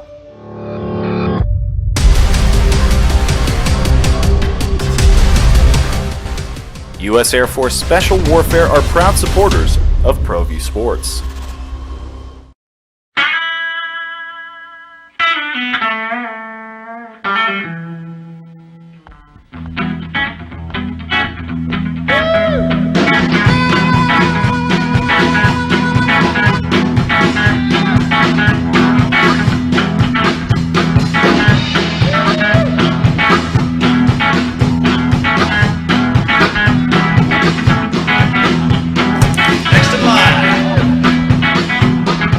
Rudy's is a proud supporter of ProView Networks.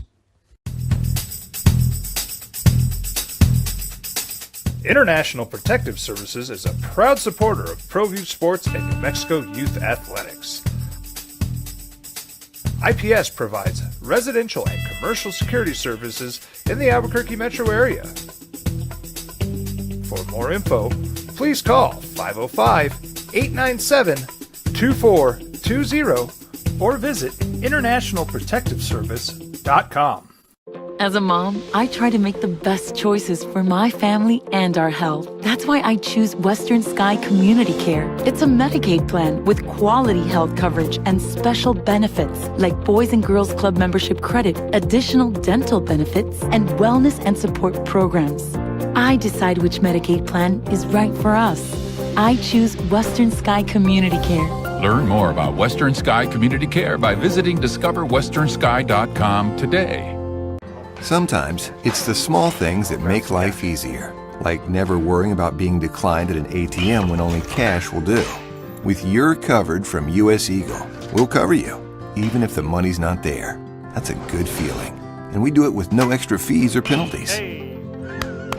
It's called trust, and we think that's important, especially if we're asking you to trust us. At US Eagle, that's just part of what it means when we say people mean more. Hi everyone, my name is Master Sergeant Jacob Groves. I am a Air Force Special Warfare Pararescueman.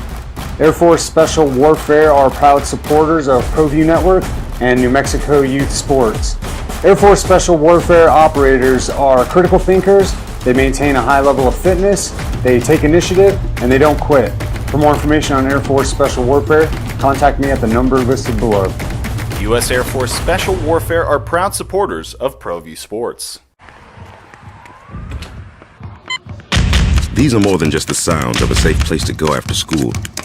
These are the sounds of interest being ignited and of mentors making an impact. At Boys and Girls Clubs, we don't do just one thing. We do whatever it takes to meet the needs of every kid who comes through those doors. Because whatever it takes is what it takes to build great futures. Great futures start here. Dream style stucco. Stucco is the way to go. The Southwest tradition, beautiful and durable. The perfect combination. Your favorite color, your favorite texture. You're gonna love it when they put it all together. Through any weather, nothing looks better. From the smooth to the rough, they really know their stuff. Nobody does stucco like Dream Style Stucco. As we get Media Day 2 weeks away, do you like Media Day? Do you go? It's interesting for you, huh? Because everybody's running to Andy Avalos and running to Brady Hoke, and they probably don't know what to ask you, do they? No, they want to know if we're going to be better. And it's the same thing. Watch our football team, and you can tell me, because I like our football team, but we won 2 games last year, so that's where we're at. Open up September 2 at Texas A&M. Look, that's Jimbo Fisher's team. That's going to be an interesting one. Then you come home, you get Tennessee Tech at home, and then the Aggies at home, and then go to UMass before opening up league play. So I said going into the break, why? I know your coaching staff, your players feel there's a more quiet confidence around the team this year. Lobo fans listening, and they're going, okay, why should I feel different? Why should I be excited that this team's going to turn it around? Well, if you were at the Night of Champions in May, you got to see we're a strong football team, which we have not been. I mean, obviously through COVID, when we went to Vegas, we didn't get to lift. We still were restricted to no pairings during the 21 off seasons where they couldn't spot each other and all those things. So we haven't been a very strong football team. We're a really strong football team. So the COVID thing really put you back. I was talking to someone yesterday talking about what you guys were working out with bands. Like with the year you spent in Vegas, there was no weight room. You were working out with, doing what you could do and playing, but you really did lose a whole year of conditioning. We did. We really from March of 20 when COVID first hit Bernalillo County, we didn't see our kids until the end of July.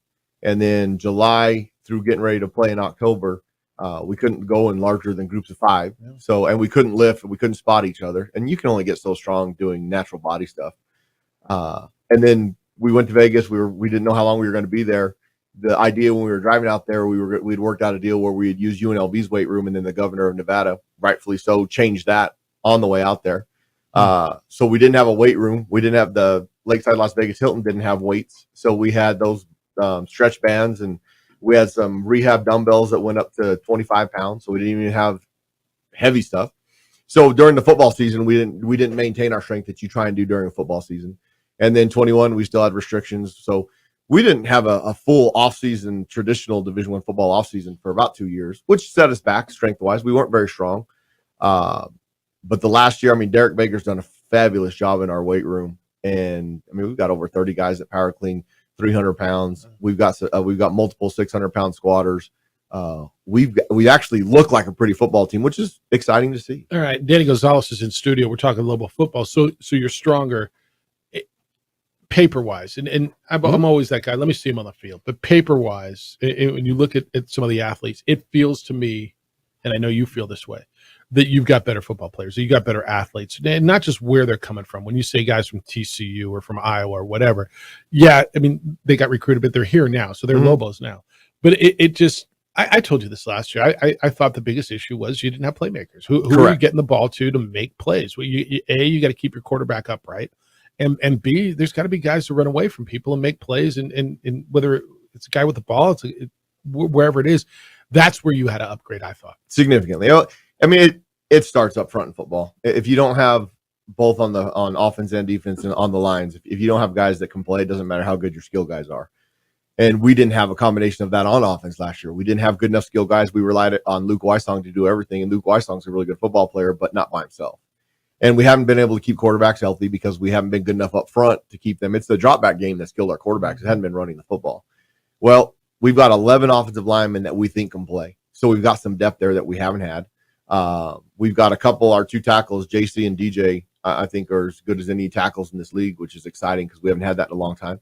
But we're bigger up front than we've been. We're 6'4" and 6'5" across the front, both first and second team. And those guys are all 305 to 320. And we don't have any fat guys. Issa is probably the biggest one. Shenko Matatuia, our right guard, who's 340 pounds. He probably needs to lose about 10 to be where we want him to be, but he's still able to move. And then Dylan Hopkins has been a really good addition to our football team, coming with Coach Vincent from UAB. One, he's won at a high level. He's won. They beat BYU when they were undefeated and lost to Coastal. They beat him in the bowl game. that was with Dylan at quarterback. We've upgraded at wide receiver, and we've got DJ Washington, who I think is going to be really, really, really a special player. Caleb Medford from TCU. Deuce Jones has had a great offseason, who's been with us now for 3 years. Obviously, we have Luke Weissong. We have a young man by the name of Jeremiah Hickson, so those two in the slot, and then another young man named Ryan Davis, who came from UAB. Those three guys are all dynamic in the slot. And then I think we've had a good staple of running backs, and we added one in Andrew Henry. Christian Washington is back, and everybody saw what he could do on kickoff returns and when he touches the ball. And then Sherrod White, and then a name that everybody around here knows that I tried to recruit 3 years ago that went away to JC and came back, Dorian. I mean, he is going to be he had a really good spring, and I'm excited about that room. And then we've got two freshman quarterbacks on top of the other transfers. So DC Tapscott from Appalachian State, and then Aiden Armenta from here locally in town. How's he looking? He can spin it, 6'3". His leadership as a true freshman, with not only with his class but not being afraid to bark at older guys. I'm just a fan of him as a young man. He's great family. I don't know the other quarterbacks personally. I know his family well, and watched him, and I'm a fan of the young man, and I know people are rooting so hard. And look, you're a local guy. You're not going to play him because he's a local guy, but the prospects of him being something good I think people would love that. Oh, absolutely. I mean, Johnny does a great job with our our tourism in the city of Albuquerque. She's the president of Visit Albuquerque. And they're a great family. Aiden wanted to stay home, which was awesome. He wanted to be a Lobo. So I'm excited to watch him develop over the next 4 years. Danny Gonzalez is in studio with us, the Lobo football coach. Depth-wise, we've gotten down. I was talking to your dad a while back, and we were talking about the year Bryson Carroll had to come off, and he was on your coaching staff. I mean, you got down, a few years ago. You got to the point where you had to suit up a guy who was coaching to start at quarterback. It's a big part of what's up front. People don't realize it, and you made a point. These quarterbacks almost always have not gotten hurt running the football. Correct. It's been in the pocket. You got to protect the quarterback. When you say I got 11 linemen, okay, that's depth. You like your 11 linemen? Like depth is one thing, which I don't think you have in the past. You got to have good players there. No, I really like the 11 that we play. I mean, the 11 that we have that we figured into that role are guys that we won't miss a beat if somebody has to come in, somebody has to come out. And that was a big focus from January till really now when kids are still getting here. We're still waiting on one to finish some academic work and get here in the next week to be one of those 11. So we've got 10 that are currently on campus and waiting for one more. That is big, so important. So important. If you don't have that, you have no chance. I go back when you played and in those years, and when Jason Lensmeyer was playing, the early Rocky teams that were good, and even Coach Fran's teams. It was the hit men up front. It was there. You had a great tradition of offensive linemen at this school, and for the last few years, it hasn't. I know that's something that is really important for you to bring back, because that was a sense of pride. I think that's why, in large respect, there was success when Rocky was here the first time. When those guys have the loudest voice on your team, you've got a chance to be successful, and that's taken 3 years to build. And those guys, with what we brought in, on top of the ones that played last year, have done that for us. All right, Lobo football coach Danny Gonzalez is in studio. We're going to talk a little bit. I want to go through the schedule a little bit, who's on it, who's not on it, and kind of the state of the league and college football is, because we're at such a pivotal time in college athletics, right? So much has gone on, and it feels like it's continuing to. And I want to pick your brain a little bit on that and what the league looks like. It's the opening drive. Danny Gonzalez is in studio on 95.9 FM and AM 670 Sports Animal.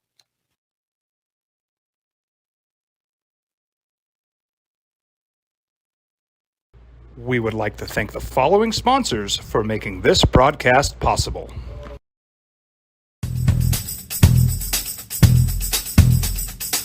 International Protective Services is a proud supporter of ProView Sports and New Mexico Youth Athletics. IPS provides residential and commercial security services in the Albuquerque metro area. For more info, please call 505-897-2420 or visit internationalprotectiveservice.com. Sometimes it's the small things that make life easier, like never worrying about being declined at an ATM when only cash will do. With You're Covered from U.S. Eagle, we'll cover you, even if the money's not there.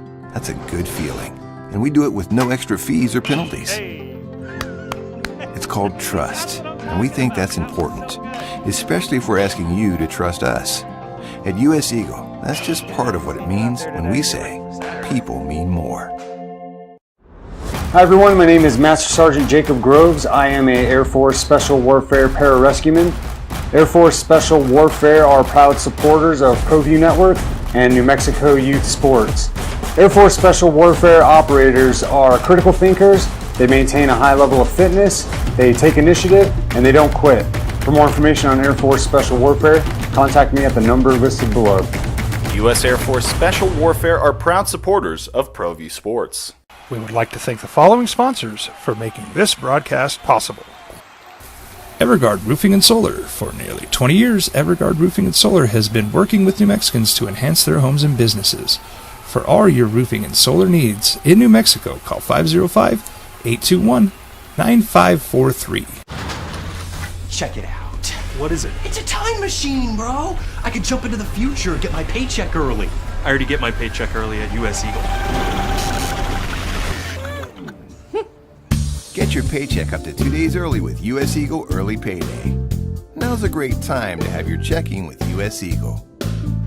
Time machine. Your girlfriend breaks up with you in 22 hours, 53 minutes. Wait, what? Seth?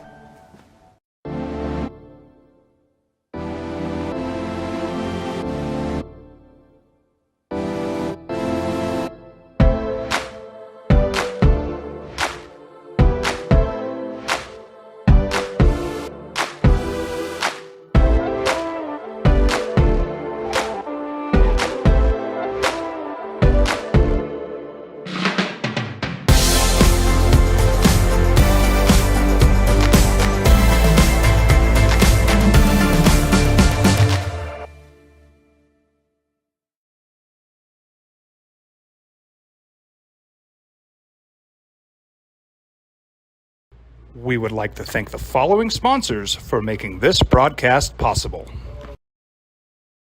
As a mom, I try to make the best choices for my family and our health. That's why I choose Western Sky Community Care. It's a Medicaid plan with quality health coverage and special benefits like Boys and Girls Club membership credit, additional dental benefits, and wellness and support programs. I decide which Medicaid plan is right for us. I choose Western Sky Community Care. Learn more about Western Sky Community Care by visiting discoverwesternsky.com today. Check it out. What is it? It's a time machine, bro. I could jump into the future, get my paycheck early. I already get my paycheck early at U.S. Eagle. Get your paycheck up to 2 days early with U.S. Eagle Early Payday. Now's a great time to have your checking with U.S. Eagle. Time machine. Your girlfriend breaks up with you in 22 hours, 53 minutes. Wait, what? Seth? We fight the battles no one hears about. We drop into the middle of firefights to rescue others. And act as one-man air traffic control towers. We're the ones who go before all others.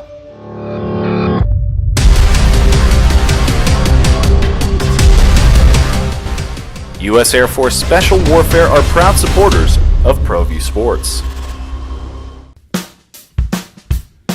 Well, I'm going to the frontier, walking to the cashier, order up a root beer and a number one. Cover it with green stuff, one scoop is not enough. Find a booth is real tough, back by the Duke.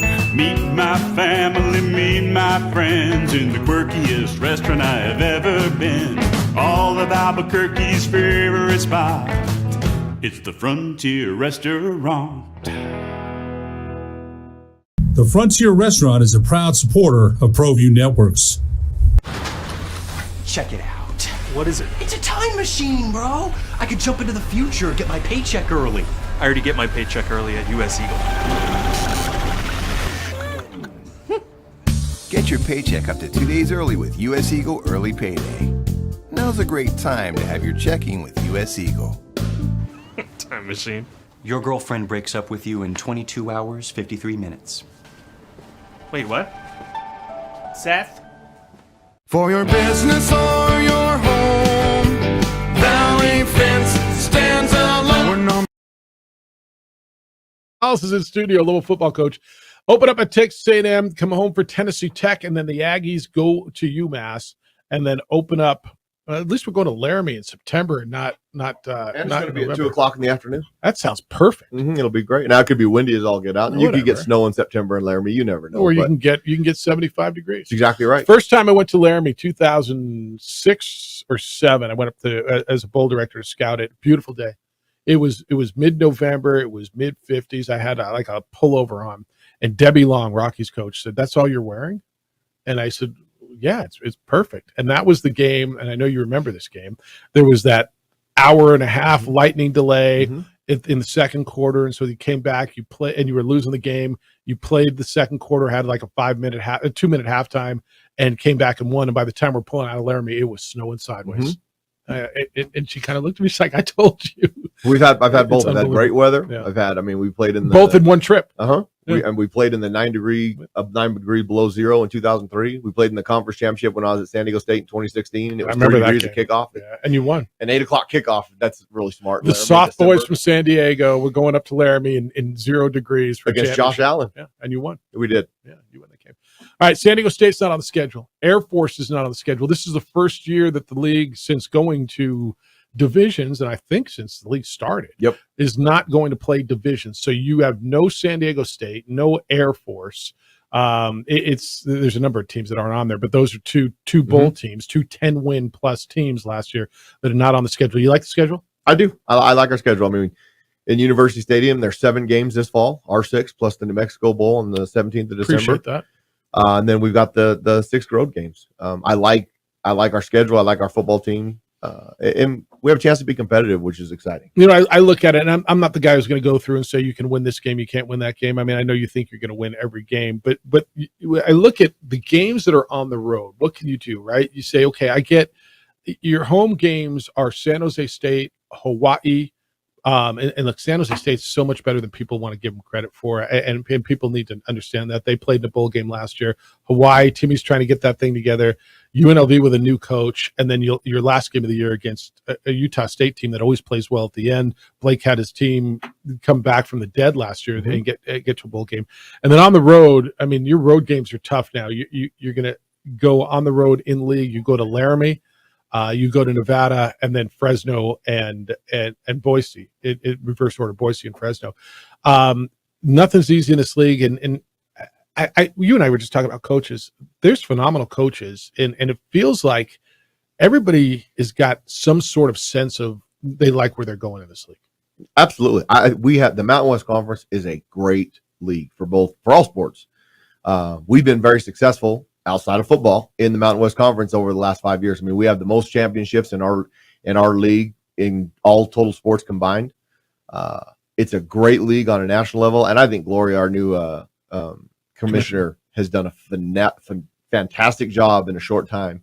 And she has the right idea. She wants the Mountain West Conference to be great. They're going through some branding stuff right now so that we have a logo. I don't think our coaches do a good enough job across the league of expressing how great our league is. And you know what? San Diego State, they intended to leave. They didn't leave, whatever. They're still part of the Mountain West. They were a charter member. It is what it is. I was there at San Diego State when we tried to leave to the Big East before the Big East collapsed. And then we came back. They flirted numerous times. They just can't seem to find a landing spot, so it is what it is. I want to get into that in a second, and probably do that. Danny's going to be with us until 9:15. So at 9 o'clock, I want to talk about San Diego State and the composition of the league. I had dinner with the commissioner in Nashville, and she was talking about branding. I don't know where they're going. You might know, but I said, well, what is the league? And she said, well, we're this, and we're from San Diego to Laramie to New Mexico to Hawaii. And we're all these things. And I said, what about we are you, just like you? So if they go there, I don't think they are.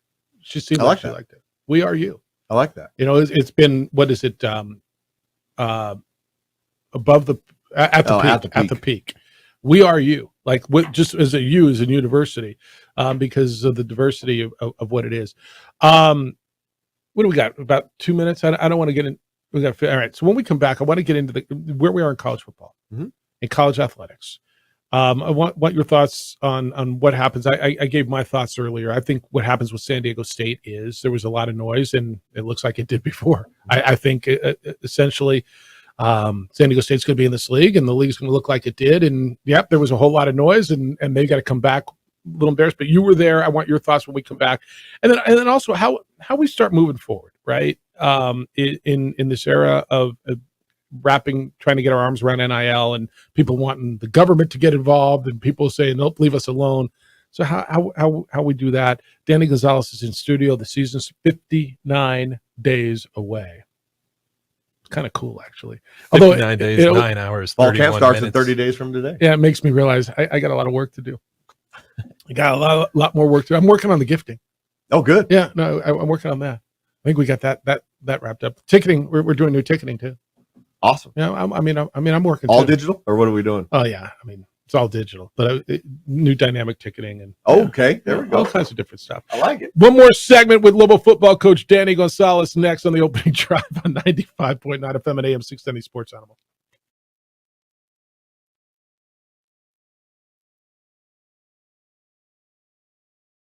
We would like to thank the following sponsors for making this broadcast possible.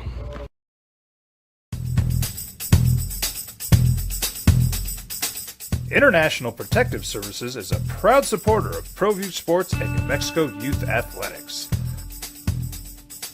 IPS provides residential and commercial security services in the Albuquerque metro area. For more info, please call 505-897-2420 or visit internationalprotectiveservice.com.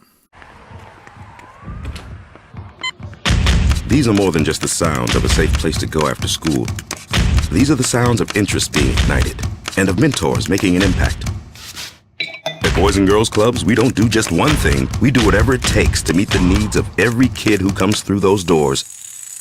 Because whatever it takes is what it takes to build great futures. Great futures start here. Sometimes it's the small things that make life easier, like never worrying about being declined at an ATM when only cash will do. With You're Covered from US Eagle, we'll cover you, even if the money's not there. That's a good feeling. And we do it with no extra fees or penalties. It's called trust, and we think that's important, especially if we're asking you to trust us. At US Eagle, that's just part of what it means when we say people mean more. Don't sacrifice quality of flavor when you're in a hurry. Golden Pride offers ribs, fried chicken, green and red chili breakfast burritos, and Frontier Cinnabons. 4 great locations, or visit us online at goldenpride@abq.com. Golden Pride Barbecue Chicken and Ribs, proud supporter of ProView Sports Network. Check it out. What is it? It's a time machine, bro. I could jump into the future, get my paycheck early. I already get my paycheck early at US Eagle. Get your paycheck up to 2 days early with US Eagle Early Payday. Now's a great time to have your checking with US Eagle. Time machine. Your girlfriend breaks up with you in 22 hours, 53 minutes. Wait, what? Seth? We fight the battles no one hears about. We drop into the middle of firefights to rescue others. And act as one-man air traffic control towers. We're the ones who go before all others.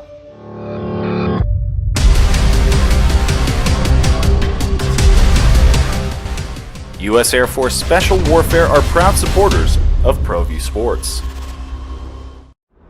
Hi everyone, my name is Master Sergeant Jacob Groves. I am a Air Force Special Warfare pararescueman. Air Force Special Warfare are proud supporters of ProView Network and New Mexico Youth Sports. Air Force Special Warfare operators are critical thinkers.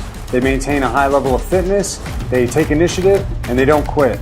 For more information on Air Force Special Warfare, contact me at the number listed below. U.S. Air Force Special Warfare are proud supporters of ProView Sports. As a mom, I try to make the best choices for my family and our health. That's why I choose Western Sky Community Care. It's a Medicaid plan with quality health coverage and special benefits like Boys and Girls Club membership credit, additional dental benefits, and wellness and support programs. I decide which Medicaid plan is right for us. I choose Western Sky Community Care. Learn more about Western Sky Community Care by visiting discoverwesternsky.com today. There in 21, and I was excited for the opportunity to go back in 23. And now they've got, Jimbo's still there, Bobby Petrino, new offensive coordinator, DJ Durkins, the DC. They've got good players. They've spent a lot of money in NIL. So I'm excited about the opportunity to go back there. All right, let's hit a few topics before. I know I got to let you loose here, and I'm super appreciative of your time. Thank you for spending the time with us. Let's start on San Diego State in this league. Did they resign? Did they leave the league? I think legally what's going to end up, they didn't. They gave an intent to intend. They could have handled it better. I think Adela De La Torre, their president, probably should have said, hey, we're exploring options, but would you extend the deadline and would you negotiate? I think they both said no. We'd have been fine. I think it ends up they're back in the league and we're moving forward as it was. Right, and it's a great league. Really nothing will have changed. So they did a great job. Dutcher's a good friend of mine. They did a great job in basketball, going all the way to the championship game and had an opportunity with 5 minutes to go to have a chance to win that game, but they ran into a UConn team that was unbelievable and playing great. Football's been really good. We won 3 conference championships when I was there. I used to tease them all the time. They haven't won one since we left, but there was that opportunity to move leagues then. We stayed in the Mountain West Conference at that time. J.D. Wickers does a great job. I'm sure their athletic director. Yep, I'm sure they thought they were a shoe into the Pac-12. I know they did, and guess what? It didn't work out. Yeah, at least now. I remember back when you guys were here the first time, Coach Long used to sit at the Tuesday press conferences, and I don't know if you could do this now. Although you just after the media press conference, they'd sit down and Rocky would sit around a table. This was when I was at Channel 7, and incredibly candid conversations, and there was a trust there that whatever was said was staying at that table. But he used to say, I don't understand the San Diego State thing. He said they got incredible talent. Look where they're recruiting. They're soft. And Rich Allday, the baseball coach at the time, used to tell me, he said, if I was coach there, he says, what's that taco shop right there across from the sororities? I said, Los Panchos on College of Montezuma. Mm-hmm. He said, I'd buy them 3-roll tacos with guacamole for $1.69. I'd let them look at the girls and put it in front of them. What did you guys do when you went there? Because you took a program that for years everybody said, why can't they win?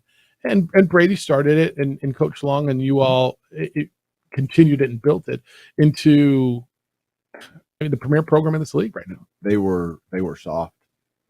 Our last year here in 2008, we beat them 70-7. I remember that game. We ran the ball. We did not throw one pass in the second half because we were better. That was the last game Coach Long won as a Lobo head coach. It was. We were 4-4 at that point, and then we lost 4, and they let us go.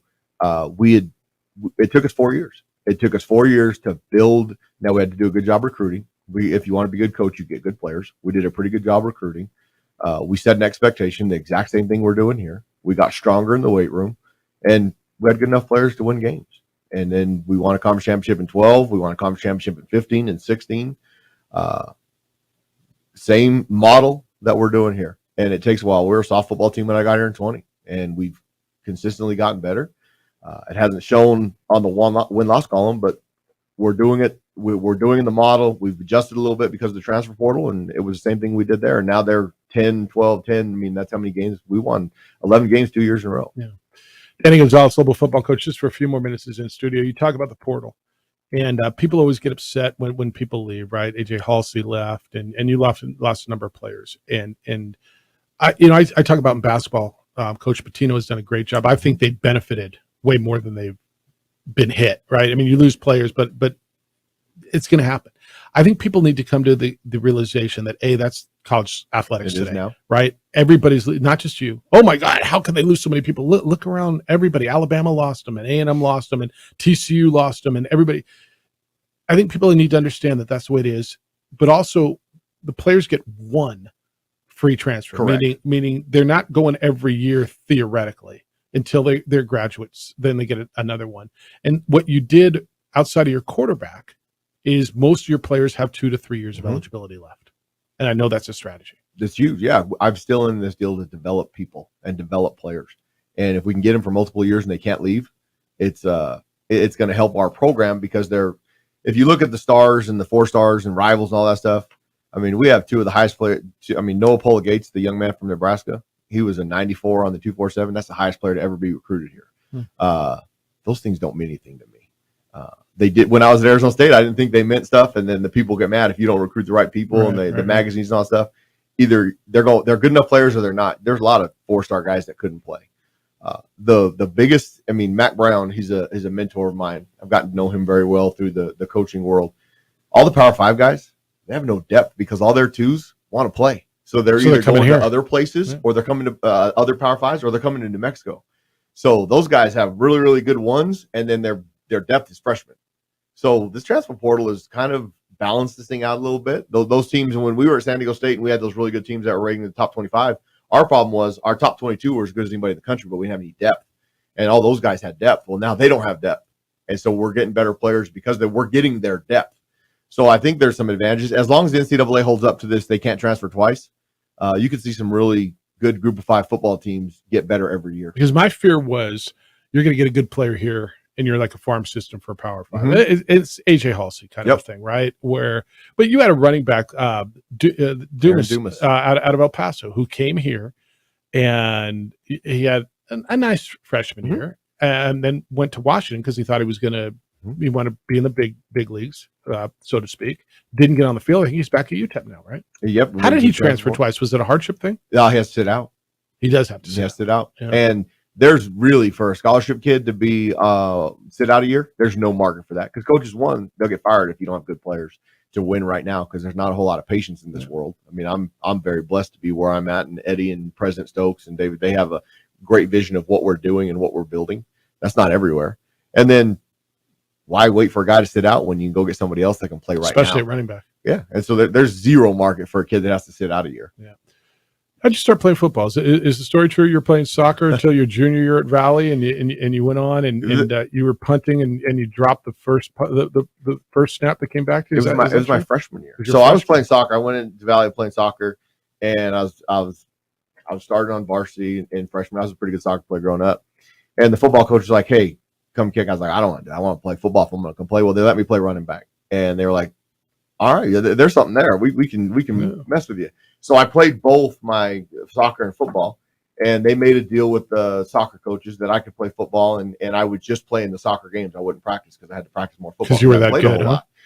They thought I had a chance to be. So I did that for 2 years, had a lot of fun. My sophomore year, I broke my leg in a soccer game, and Coach Candelaria, the football coach at the time at Valley, said, "We're not going to expect you to be here and get hurt playing soccer, so make a choice."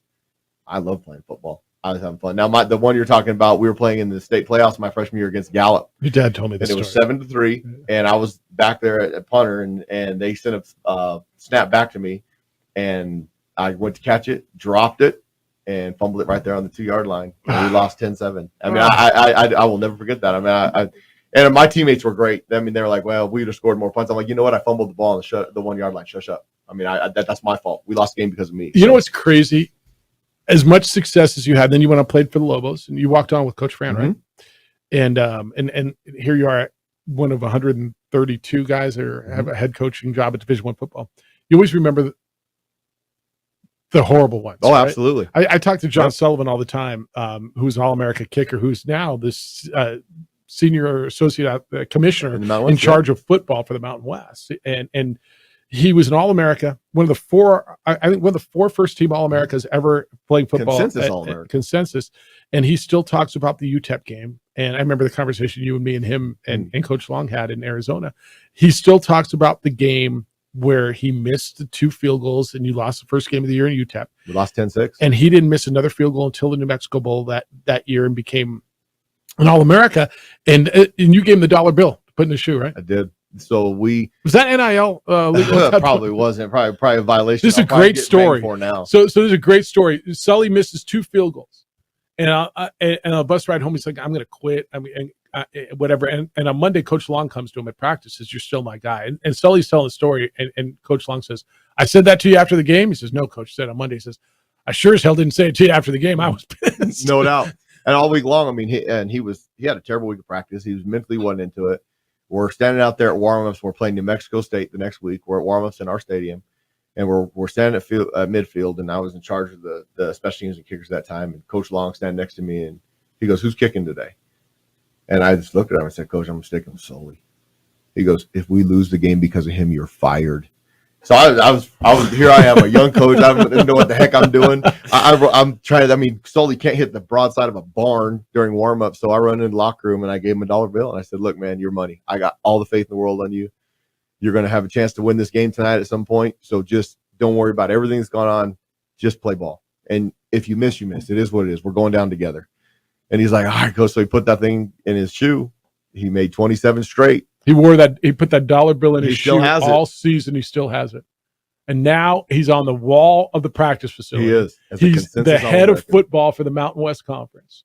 He was the deputy commissioner at the Southland, and he's going to be with us about 2 weeks when we're at media day. He did all that with a torn ACL. In his left knee. In his left knee, he had that big old brace because Coach Long just gives him a hard time with that big old brace because a damn kicker's wearing a big brace. Well, he tried to make a tackle during spring ball because he was trying to show he's a tough guy, and he's about 5'8", $140 maybe, and he got just blown up, twisted his leg up, and I run over there. I go, "What are you doing? Get up, get off the field. We don't lay down here. Get up."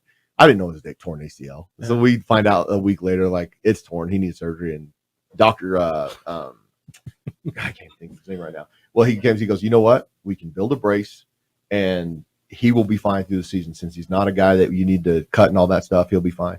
Did an unbelievable job and became a consensus All-American with a torn ACL. Good, and just as good a dude as there is. Super humble. I when I introduced him to people and I said, it's one of the 4 All-Americas football, consensus All-American UNM's ever had. People just kind of look at him like 5'9" curly redheaded dude that looks like Annie. Like he could, but he looks like Annie, dude. The sun will come out tomorrow. Exactly. And the one he made against Colorado State, his time's running out to win the game. I mean, he was clutch. He was really good. Yeah, that was a good time. Hey, I really appreciate it. I know you got a lot going on. Sitting here for an hour yapping with me, I always appreciate it. Good luck. Thank you. And you and I have this conversation all the time. I firmly believe that if you do the right thing the right way for the right reason, the right thing is going to happen. And let's turn this thing around, have some fun this year. I know we talk every Monday, and people give the media a hard time. Well, you guys always want them to lose. No, man, it's way more fun talking to a coach on Monday after a win than it is after with a healthy quarterback for you guys. You haven't had that conversation. Hopefully we're not talking about that this year. Yeah, well, that's what I tell JJ all the time. When was the last time we weren't talking every week about who's playing quarterback? For sure. If you and I have done this for 3 years, and I've done it with Bob and Rocky before that, for all those, and Mike, and it's, when do we not ask, all right, who's your quarterback this week? Hopefully our offensive line, and I think we are, is good enough. We don't have to worry about that. We got a lot of great things. I mean, we got new lights going up in the stadium, LED lights that we can put on quite a show with that. Going up the other day. They're starting practice fields today. We're gutting our practice fields and going to level that out. That'll be top notch. I mean, be unbelievable. NIL is still crazy as well. Kurt Roth has done a great job. We never really got into that. NCAA has let me hit that real quick. Do you feel competitive NIL wise with the rest of your league where you are with what Kurt's doing in Venture 505? I think Kurt's doing a great job. NCAA just came out last week and said, you know what? It doesn't matter what your state law says. We're setting guidelines. You need to be separate. Here's where we are. Kurt is in it for the right reasons. Kurt's done a great job with basketball. He's started with football this past year and been really aggressive and doing a great job. I talked about it early on. There's plenty of people in this town at minimal we can do for $20 a month. You can raise a ton of money. But people don't understand. You guys are way ahead of San Diego State in this. Significantly. And people think of San Diego State as a benchmark in this league where UNM is with NIL. Now, why aren't they winning, damn it? All right. But what Kurt's done, he's ahead of the curve on this. He is. You know what? He's a UNM grad. Yeah. He's smart. Really invested. He's doing a great job fundraising around the people. There's rules now, and the NCAA is trying to create rules, which is great because we need something that this is what we can do, this is what we can't do. There has been none of that. Yeah. And so, I mean, you know what? We don't forget Richard in basketball. We beat San Diego State at San Diego State, and they got lucky. I mean, obviously, Malcolm Butler did a great job in the Final Four and made the same shot that he made against us. Yes. But we're competitive. We're there, and I mean, come on out to the football season this fall. Let's fill up University Stadium. I know if you want to fill it up, win games. So let's if we win games, show up. We're gonna have some players in here. I think Dylan's gonna be in here on Tuesday as we do the sweet deal for tickets. Enjoy the rest of the summer. Appreciate it. Enjoy the trips. Go have some fun. Go relax. And best of luck as we hit the new season. You good luck with Addie and trying to pick a college and all those fun things you got coming down the pipe. Man, we'll see you in 2 weeks in Vegas, and it'll be fun. We're getting ready to go. It's go time. Danny 59 days away. Always appreciate you. It's the opening drive at 95.9 FM and AM 670 Sports Animal.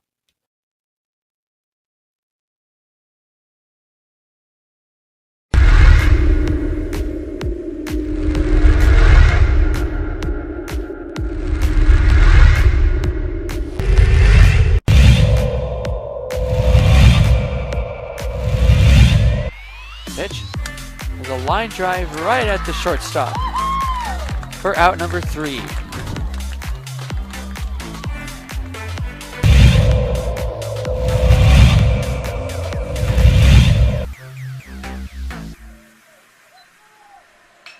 Apodaca ripped to left field. That will bounce in, so it's going to be extra bases as they'll have to chase that one at the wall in the warning track. Flipped up, there's no play at home. So it's an RBI double for Andrew Apodaca.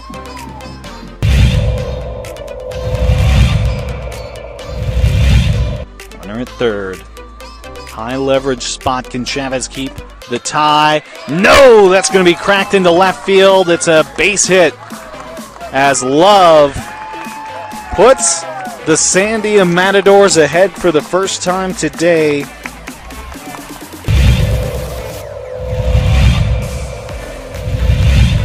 The 0-2. It's upstairs, goes to the backstop, and the run will not score. Gun down at home.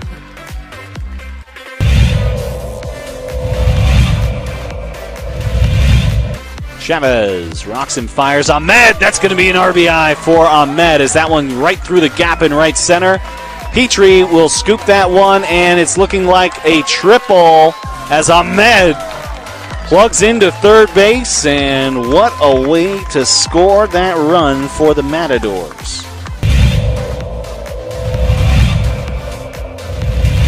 Coach Romero barking out his orders there to his players.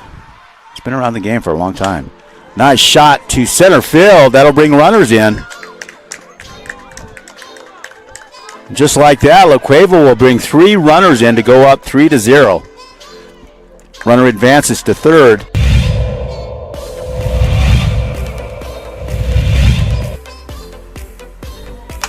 Shot to center. That looks good. That's gone.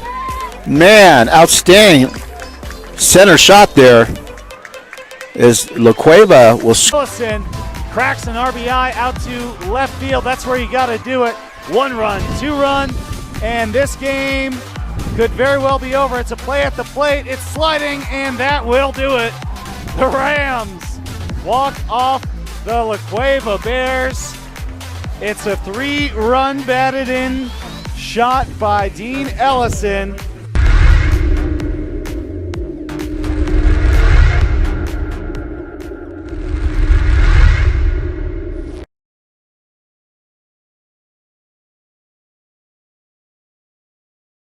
We would like to thank the following sponsors for making this broadcast possible.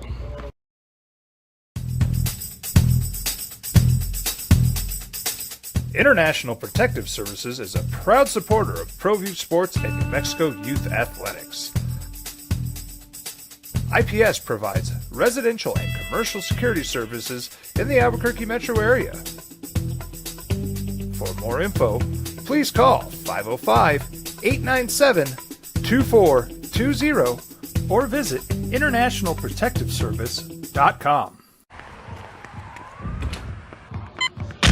These are more than just the sounds of a safe place to go after school. These are the sounds of interest being ignited and of mentors making an impact. At Boys and Girls Clubs, we don't do just one thing. We do whatever it takes to meet the needs of every kid who... What you guys think? Given UNM football's recent history of playing against teams that are ranked like, or the prominent teams like Oregon, the Texas A&M game a few years ago, Notre Dame, where Davey chose not to go, why would they schedule a tough game, the first game of the year, against a team like Texas A&M? It just kind of makes me wonder, I hope they play well. I hope they win. I hope they play a close game. But it's also scary that they get pummeled and their confidence level goes down. So Number 2, do you think they need to place a cap on NIL? Do I would like to see that, but I don't know that they can. I just don't know that they can legally put a cap on NIL. Now, would that make the field more level, the competitive playing field more level? It would. In how do you monitor it? How do you police it? It's like going back to the old days. So do I think in an ideal world, put a cap on NIL. Yes. What does that cap mean? Is it the same for power schools, like, with a $180 million budget, as opposed to a team like with a $40 million budget for the athletic department? Is it supposed to be the same? I like in an ideal world, I think so, but I just don't know that it's legal, is what I'm understanding. Well, maybe that's why people want the government to get involved, to make it legal. Mm-hmm.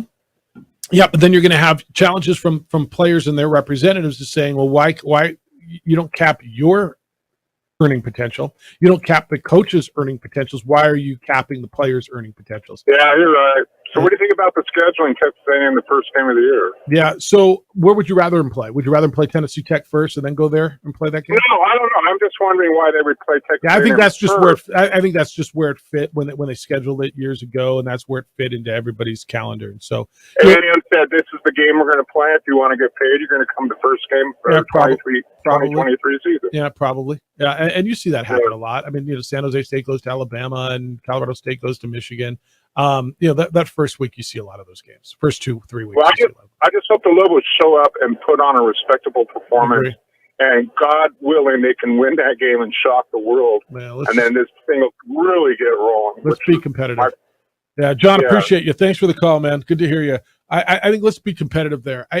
My only fear about that, and DC, this is, I fear an overreaction on that Monday after Labor Day. Let's just say they get beat handily, and I don't know that they will. I don't know they won't. I mean, odds would tell you, right? They'll probably go in as 30-something point dogs, right? I mean, I'm going to guess New Mexico, A&M, they're probably going to be 30, 32.5 point dogs, okay? So let's say they get beat by that number. Are people going to be pissed off and not show up for the opener? Oh, well, then they're only playing Tennessee Tech the next week. Like part of the schedule every year is going to be an FCS team, which is Tennessee Tech, and a money game, which is Texas A&M. And then the week after that, you get New Mexico State at home, which should be a good crowd. Those are fun. Those are actually really fun. And then you go play UMass. In theory, the non-conference schedule is set up the way you want it to be. Maybe you'd rather play UTEP than UMass, but regional. But you get a payday, an FCS, the rivalry game, and then a team that looks like you. And I know you don't want to think UMass looks like you, but the records tell you they do. Okay, and so it sets up the way you want it to be. But we have this conversation every year. How should it go? Should you open up with the FCS team at home? Well, people, why do I want to see that team? And why people whine? It's too cold. It's too hot. It's too Saturday. It's too whatever. Do you open up on the road at A&M and, maybe go, history tells you go out and take it a little bit. And then do you lose your fan base after week one? You shouldn't, just because you lose to Texas A&M. No, you should not. I agree with that. In terms of scheduling, I actually, outside looking in, I think it's going to be a fun game to watch. And I, as a fan, would not run off just because of one game. No, I would hope not. And then you come back and you play Tennessee Tech, and you won't really get an idea what your football team is until week 3 when you play the Aggies. And the Aggies will be, the Aggies are coming off of a 7-win season where they won a bowl game, right? New Mexico State won the Quick Lane Bowl. They beat Bowling Green. They won 5 in a row down the stretch. They beat you last year. That'll give you an idea who you are. Then you'll go play UMass. You'll go into league play against Wyoming. Go up to Laramie. I don't know. John's point. Why play that the first game? I mean, you got to play it somewhere. Would you rather play it the second game? You're still not going to know who you are. And so this isn't uncommon. I don't have a huge problem with it. I really don't. No, I don't either. He did make one point, though, that kind of stood out with the NIL cap. I've never heard that discussed, but it does make some sense. It does. I just don't know that there's a legality to it. And this is where I've heard that because they let this thing get away, if you're the players, why are you putting a cap on what I can make when I got coaches making $10 million and you're not putting a cap on the president, the coach, the athletic director, and everybody else? How can you legally put a cap on what I'm making in NIL? And I think they're afraid of that legal challenge. And that makes sense. And as a player, I totally agree. Make as much as possible. Yeah. All right. You're going to continue this conversation. You're ringing the phones at 505-246-0610. I want to recap some of what Danny had to say. I thought there was some stuff in the first segment with Danny Gonzalez about family and the term family and why the players, Why it's important for him to have the players over to his house. He had 115 guys over at the house the other day. Why it's important for coaches, staff to have their families around, bring the kids around the facility. It's not a daycare, damn it. Well, the way they're doing it, and the comparison he made to how they built it at San Diego State, he feels that this is right on track to that. So we'll get into some of that next on the opening drive. I'm 95.9 FM and AM 670 Sports Animal.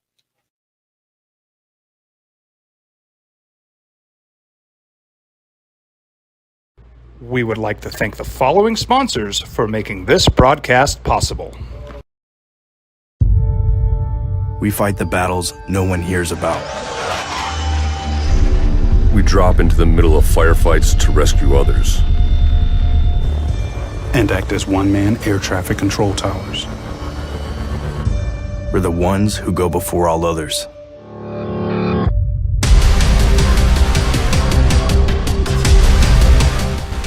U.S. Air Force Special Warfare are proud supporters of ProView Sports. Well, I'm going to the frontier, walking to the cashier, order up a root beer and a number one. Cover it with green stuff, one scoop is not enough. Find a booth is real tough, back by the Duke. Meet my family, meet my friends in the quirkiest restaurant I have ever been. All of Albuquerque's favorite spot, it's the Frontier Restaurant. The Frontier Restaurant is a proud supporter of ProView Networks. These are more than just the sounds of a safe place to go after school. These are the sounds of interest being ignited and of mentors making an impact. At Boys and Girls Clubs, we don't do just one thing. We do whatever it takes to meet the needs of every kid who comes through those doors. Because whatever it takes is what it takes to build great futures. Great futures start here.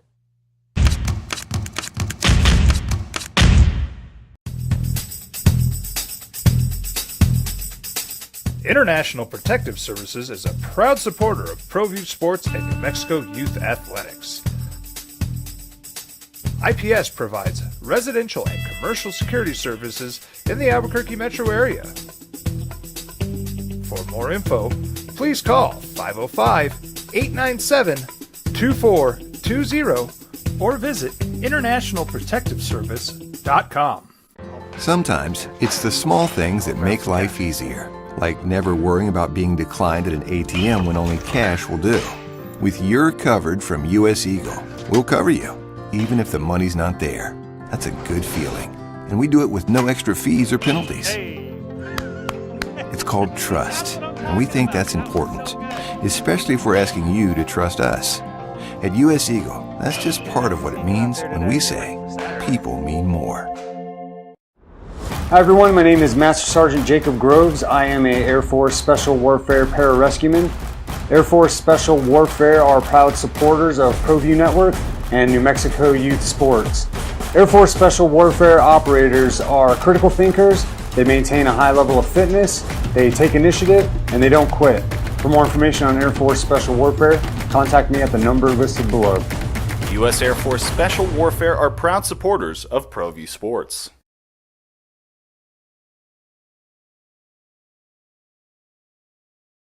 We would like to thank the following sponsors for making this broadcast possible.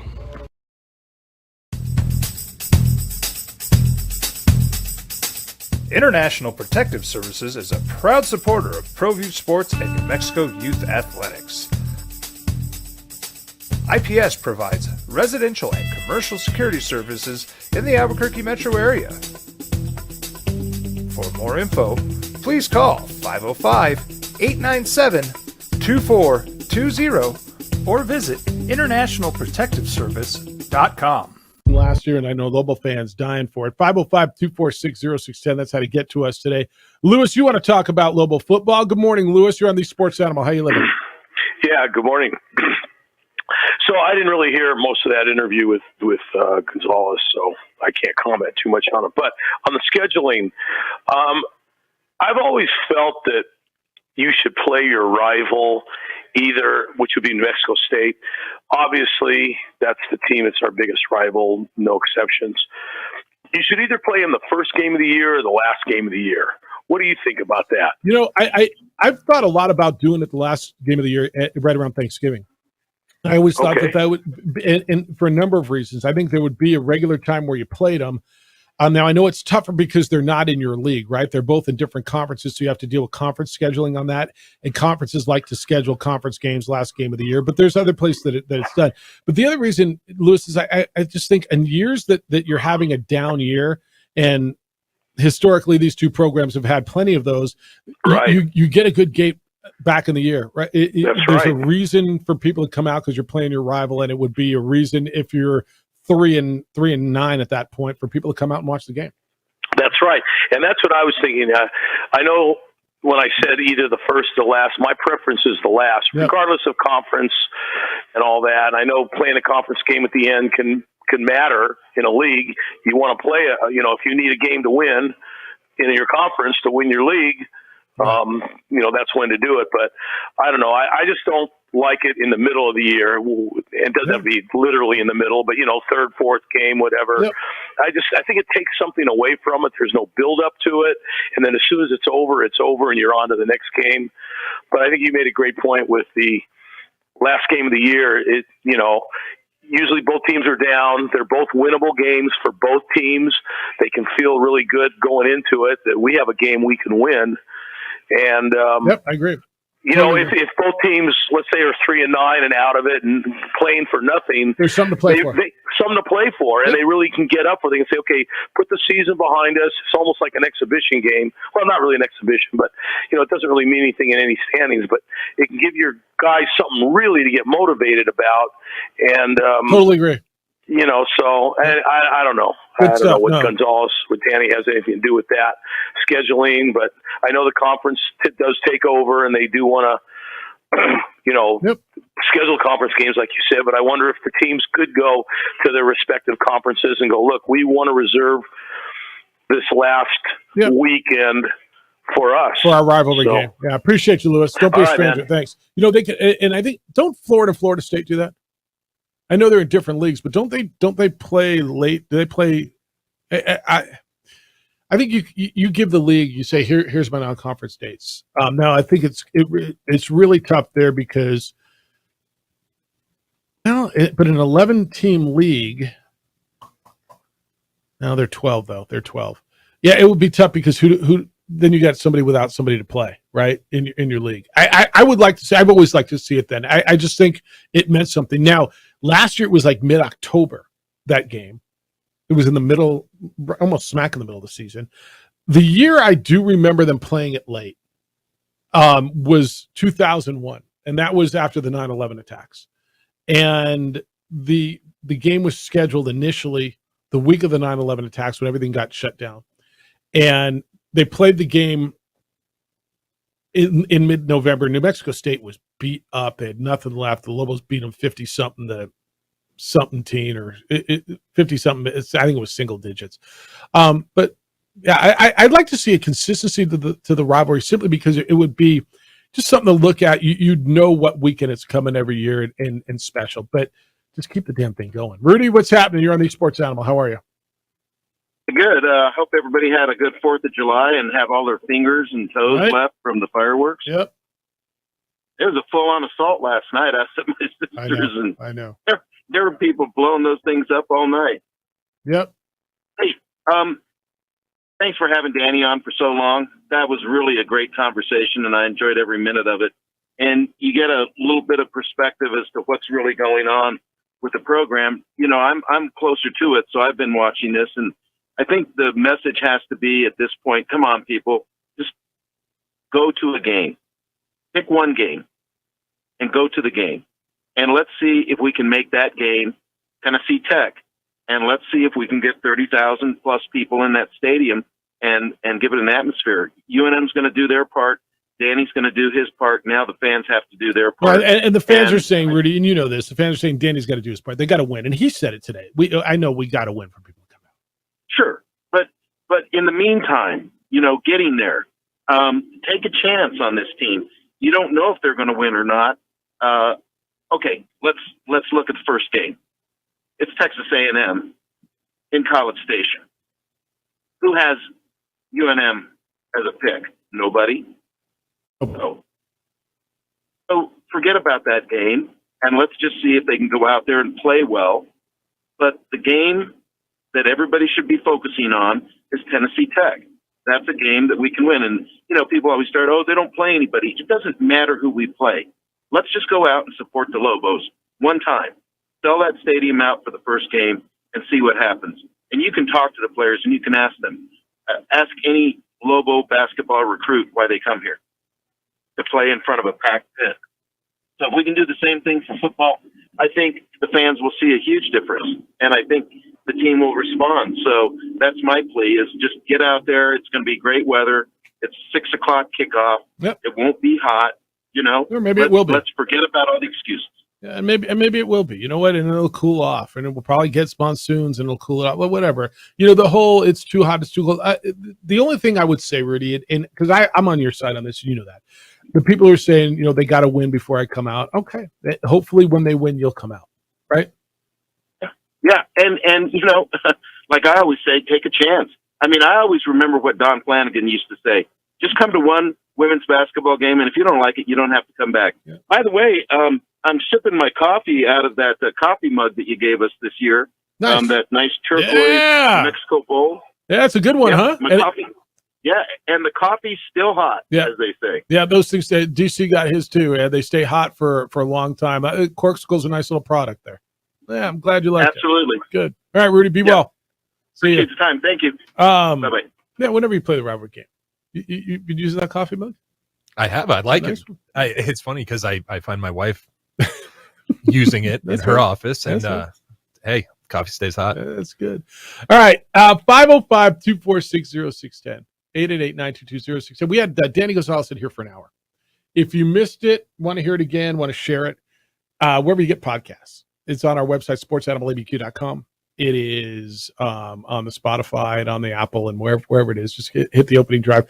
There was a lot of good stuff. It wasn't all X's. In fact, I think we spent one segment out of the 4 talking football. And he talked about the depth and linemen and quarterback and having playmakers. And I hope it didn't come across. I didn't even feel like an interview. I mean, how I do.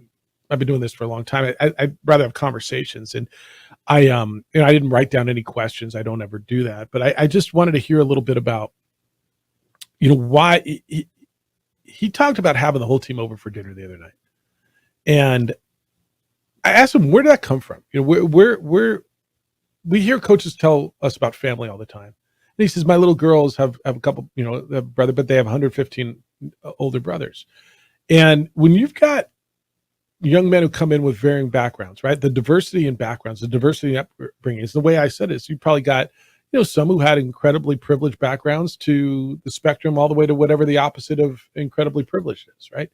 And bringing them together and showing them. I appreciate a coach who wants to hold them accountable and isn't just talking about, I want to grow young men. I want to grow, but he is. And, I thought one of the coolest, well, not the coolest, one of the most interesting to me, when I asked him about when you have to just give up on a kid, when you realize I can't help him anymore, how do you get to that point? And his answer was, when he didn't want to help himself, if he lies to me, we're done. But if I give him chances and he doesn't want to help himself and he lies to me, I got to cut the cord. And the other part was how the players themselves weed players out. And when Danny talked about the culture that they're building here, and I use the word culture, and he didn't necessarily, how similar it was to when they were at San Diego State. It took 4 years, he said, to build that toughness, to build that family, to build that foundation. And he feels like what's happening here is very similar to what happened there. I mean, I know you want to see the results, and I want to see the results, and probably no more than he wants to see the results. But I don't know. I didn't hear a verbose promising we're going to win a championship, coach. I heard a guy who is convicted in what he's doing. The places where he's been, it's worked. And I don't know about y'all. It's a guy you kind of want to root for. Absolutely. I kept thinking that back here, like this guy, he is a leader that I just. And you don't know him, right? That was the first time you've ever met him. First time I ever met him. I'll tell you right now, that guy could manage any business and do well. That leadership style crosses over Doesn't matter the industry, doesn't matter sport, whatever. That dude's a leader. So Follow him. That's what accountability. It's everything. Accountability. It's, like he says, don't lie to me. Having that transparency about him, like that guy, I'd play for him. I'm 40 years old, man. Yeah. They'll open up 59 days at A&M, then Tennessee Tech, then New Mexico State, and we're off and running here really, really quickly. All right, I'm going to get you up to date on everything that's happened while we've been on the air, everything you need to know as you go throughout your day, what people are going to be talking about. And still time for phone call and or email, 505-246-0610. That's the text line and the phone line. Emails Jeff@sportsoutablabq.com. Jay's not here, so hit him next week. It's the opening drive on 95.9 FM and AM 630 Sports Animal.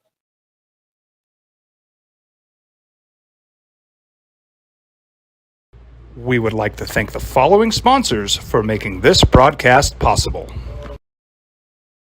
As a mom, I try to make the best choices for my family and our health. That's why I choose Western Sky Community Care. It's a Medicaid plan with quality health coverage and special benefits like Boys and Girls Club membership credit, additional dental benefits, and wellness and support programs.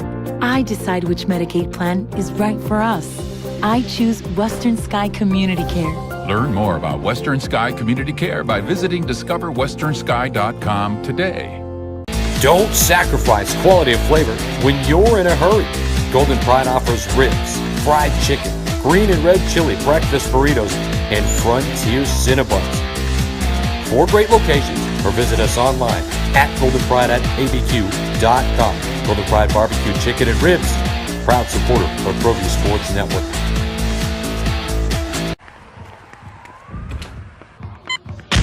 These are more than just the sounds of a safe place to go after school. These are the sounds of interest being ignited and of mentors making an impact. At Boys and Girls Clubs, we don't do just one thing. We do whatever it takes to meet the needs of every kid who comes through those doors. Because whatever it takes is what it takes to build great futures. Great futures start here. We would like to thank the following sponsors for making this broadcast possible. Everguard Roofing and Solar. For nearly 20 years, Everguard Roofing and Solar has been working with New Mexicans to enhance their homes and businesses. For all your roofing and solar needs in New Mexico, call 505-821-9543.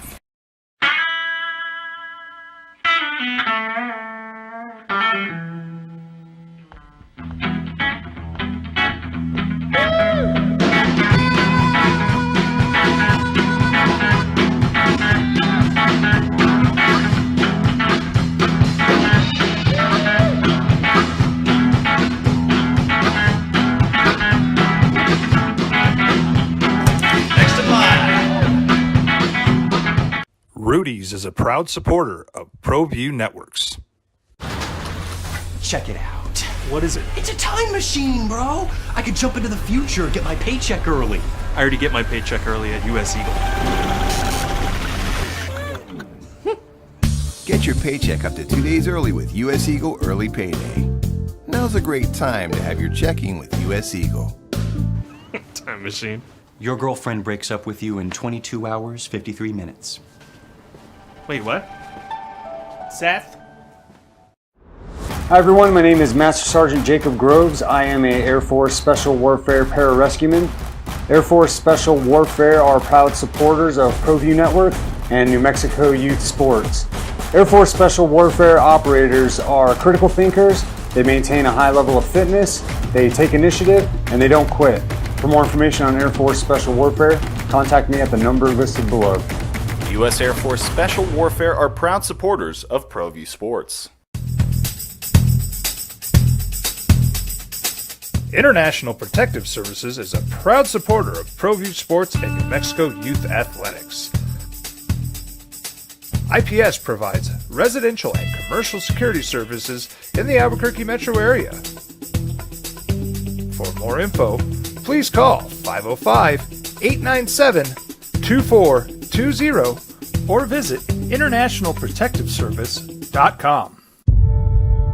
We fight the battles no one hears about. We drop into the middle of firefights to rescue others. And act as one-man air traffic control towers. We're the ones who go before all others.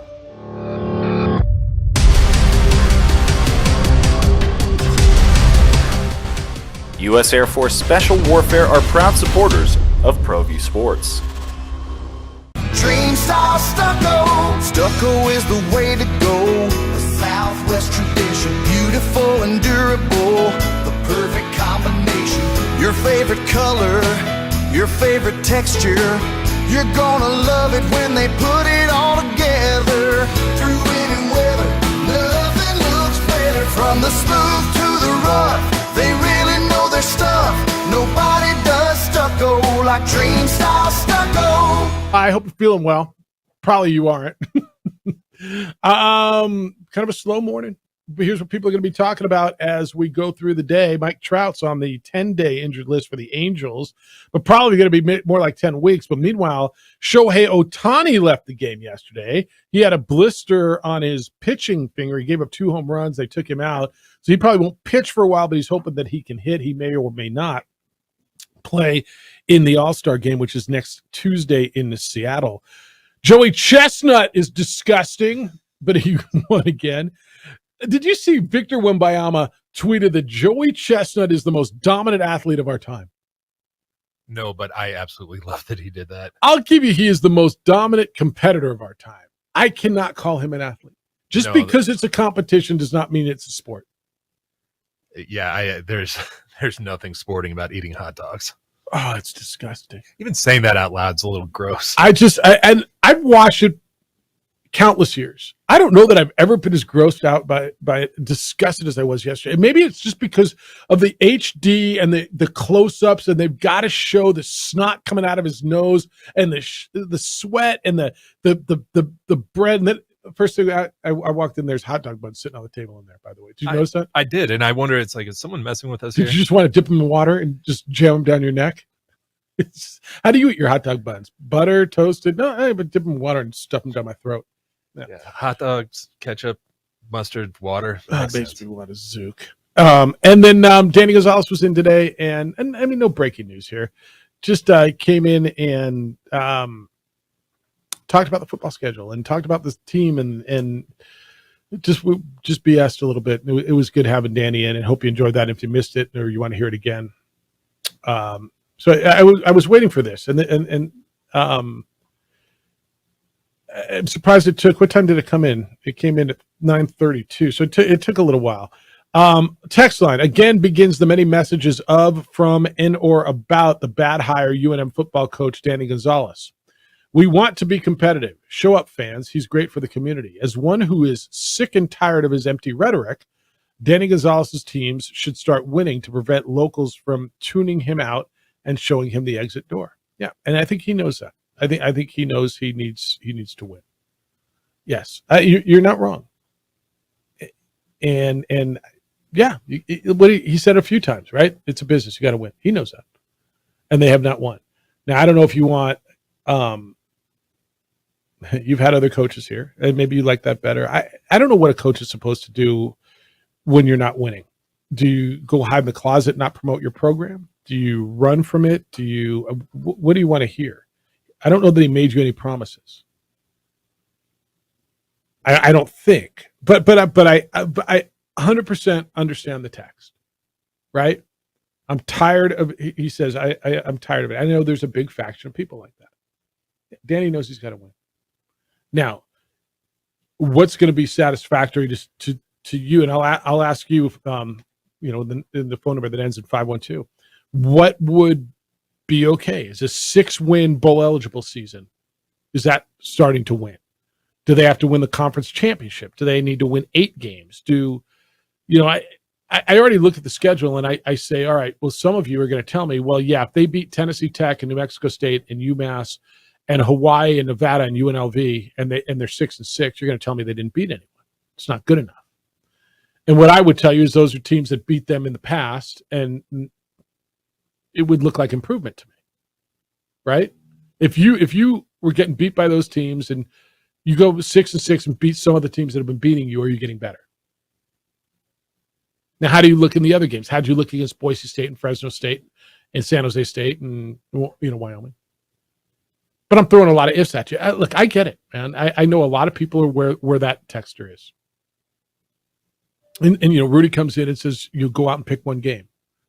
And do you see people go to games for different reasons, right? I went to the Isotopes the other night, and I don't know that anybody cared. I think they cared who won because they wanted the game to end and watch fireworks. But did anybody know that they were playing El Paso when they walked up to the game? Probably not. I've said for a long time, 75 to 85% of the people going up to a minor league baseball game don't know who the other team is, don't care when they leave, probably don't even know who won. That's fair. People go to games to have fun.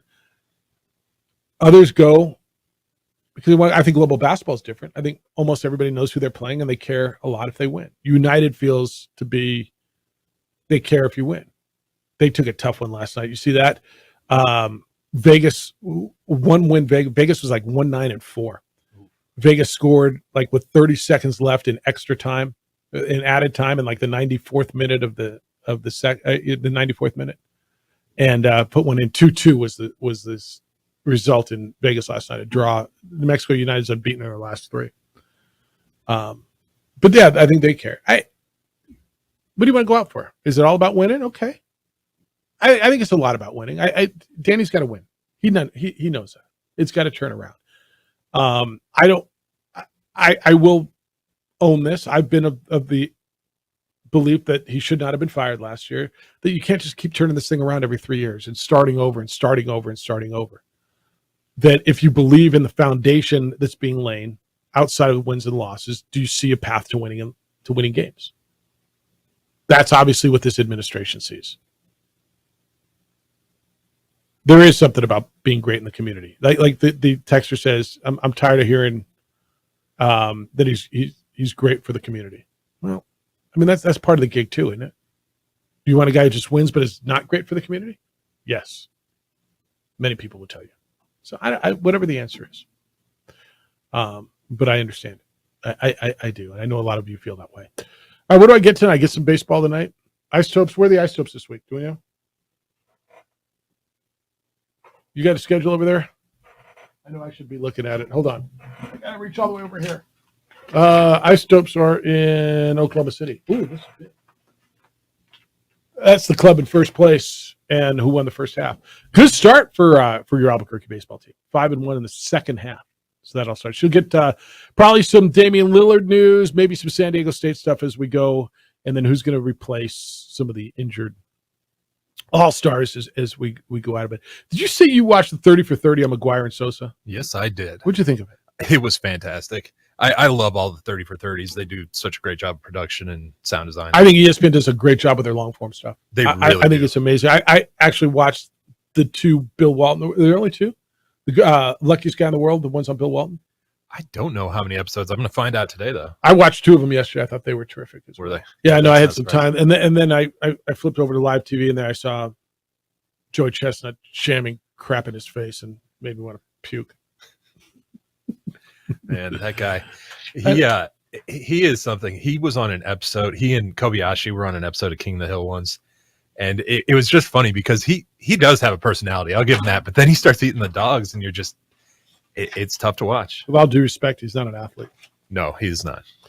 Thanks to Danny Gonzalez, who spent an hour in studio with us today. Appreciate his time. Jim Rome Show is next. The Herd with Colin Cowards after that. 2 Men On comes your way at 4 o'clock, and then the Isotopes and Dodgers after that. We're back tomorrow morning. You want to do it again? Award-winning radio starting at 7 a.m.? Yeah, let's do it. See what I can set up for tomorrow. Want me to work on something? Let's see what we can do. All right. Be good to each other, please. Adrian, great work on the television side. Great job, DC, on this side. Always appreciate you. I'm glad you're here. Be kind, loving, caring, and sharing. We'll smell you tomorrow.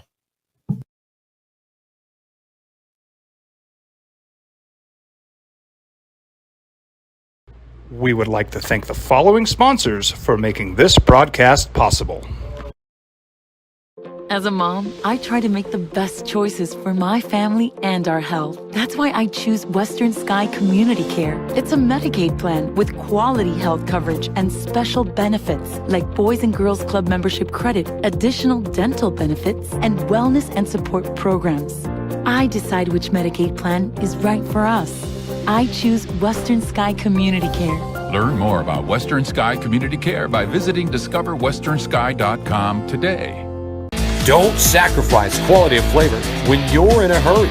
Golden Pride offers ribs, fried chicken, green and red chili breakfast burritos, and Frontier Cinnabons. 4 great locations, or visit us online at goldenpride@abq.com. Golden Pride Barbecue Chicken and Ribs, proud supporter of ProView Sports Network.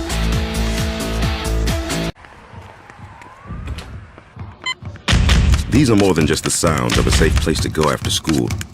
These are the sounds of interest being ignited and of mentors making an impact. At Boys and Girls Clubs, we don't do just one thing. We do whatever it takes to meet the needs of every kid who comes through those doors. Because whatever it takes is what it takes to build great futures. Great futures start here. We would like to thank the following sponsors for making this broadcast possible. Everguard Roofing and Solar. For nearly 20 years, Everguard Roofing and Solar has been working with New Mexicans to enhance their homes and businesses. For all your roofing and solar needs in New Mexico, call 505-821-9543.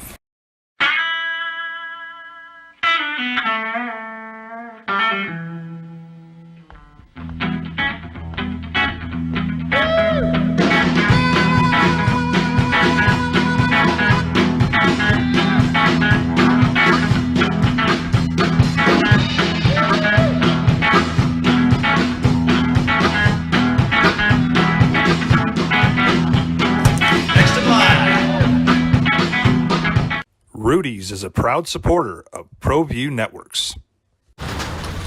Check it out. What is it? It's a time machine, bro. I could jump into the future, get my paycheck early. I already get my paycheck early at US Eagle.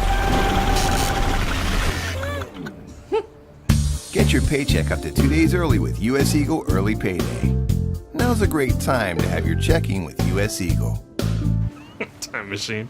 Your girlfriend breaks up with you in 22 hours, 53 minutes. Wait, what? Seth? Hi everyone, my name is Master Sergeant Jacob Groves. I am a Air Force Special Warfare Pararescueman. Air Force Special Warfare are proud supporters of ProView Network and New Mexico Youth Sports. Air Force Special Warfare operators are critical thinkers. They maintain a high level of fitness, they take initiative, and they don't quit. For more information on Air Force Special Warfare, contact me at the number listed below. U.S. Air Force Special Warfare are proud supporters of ProView Sports.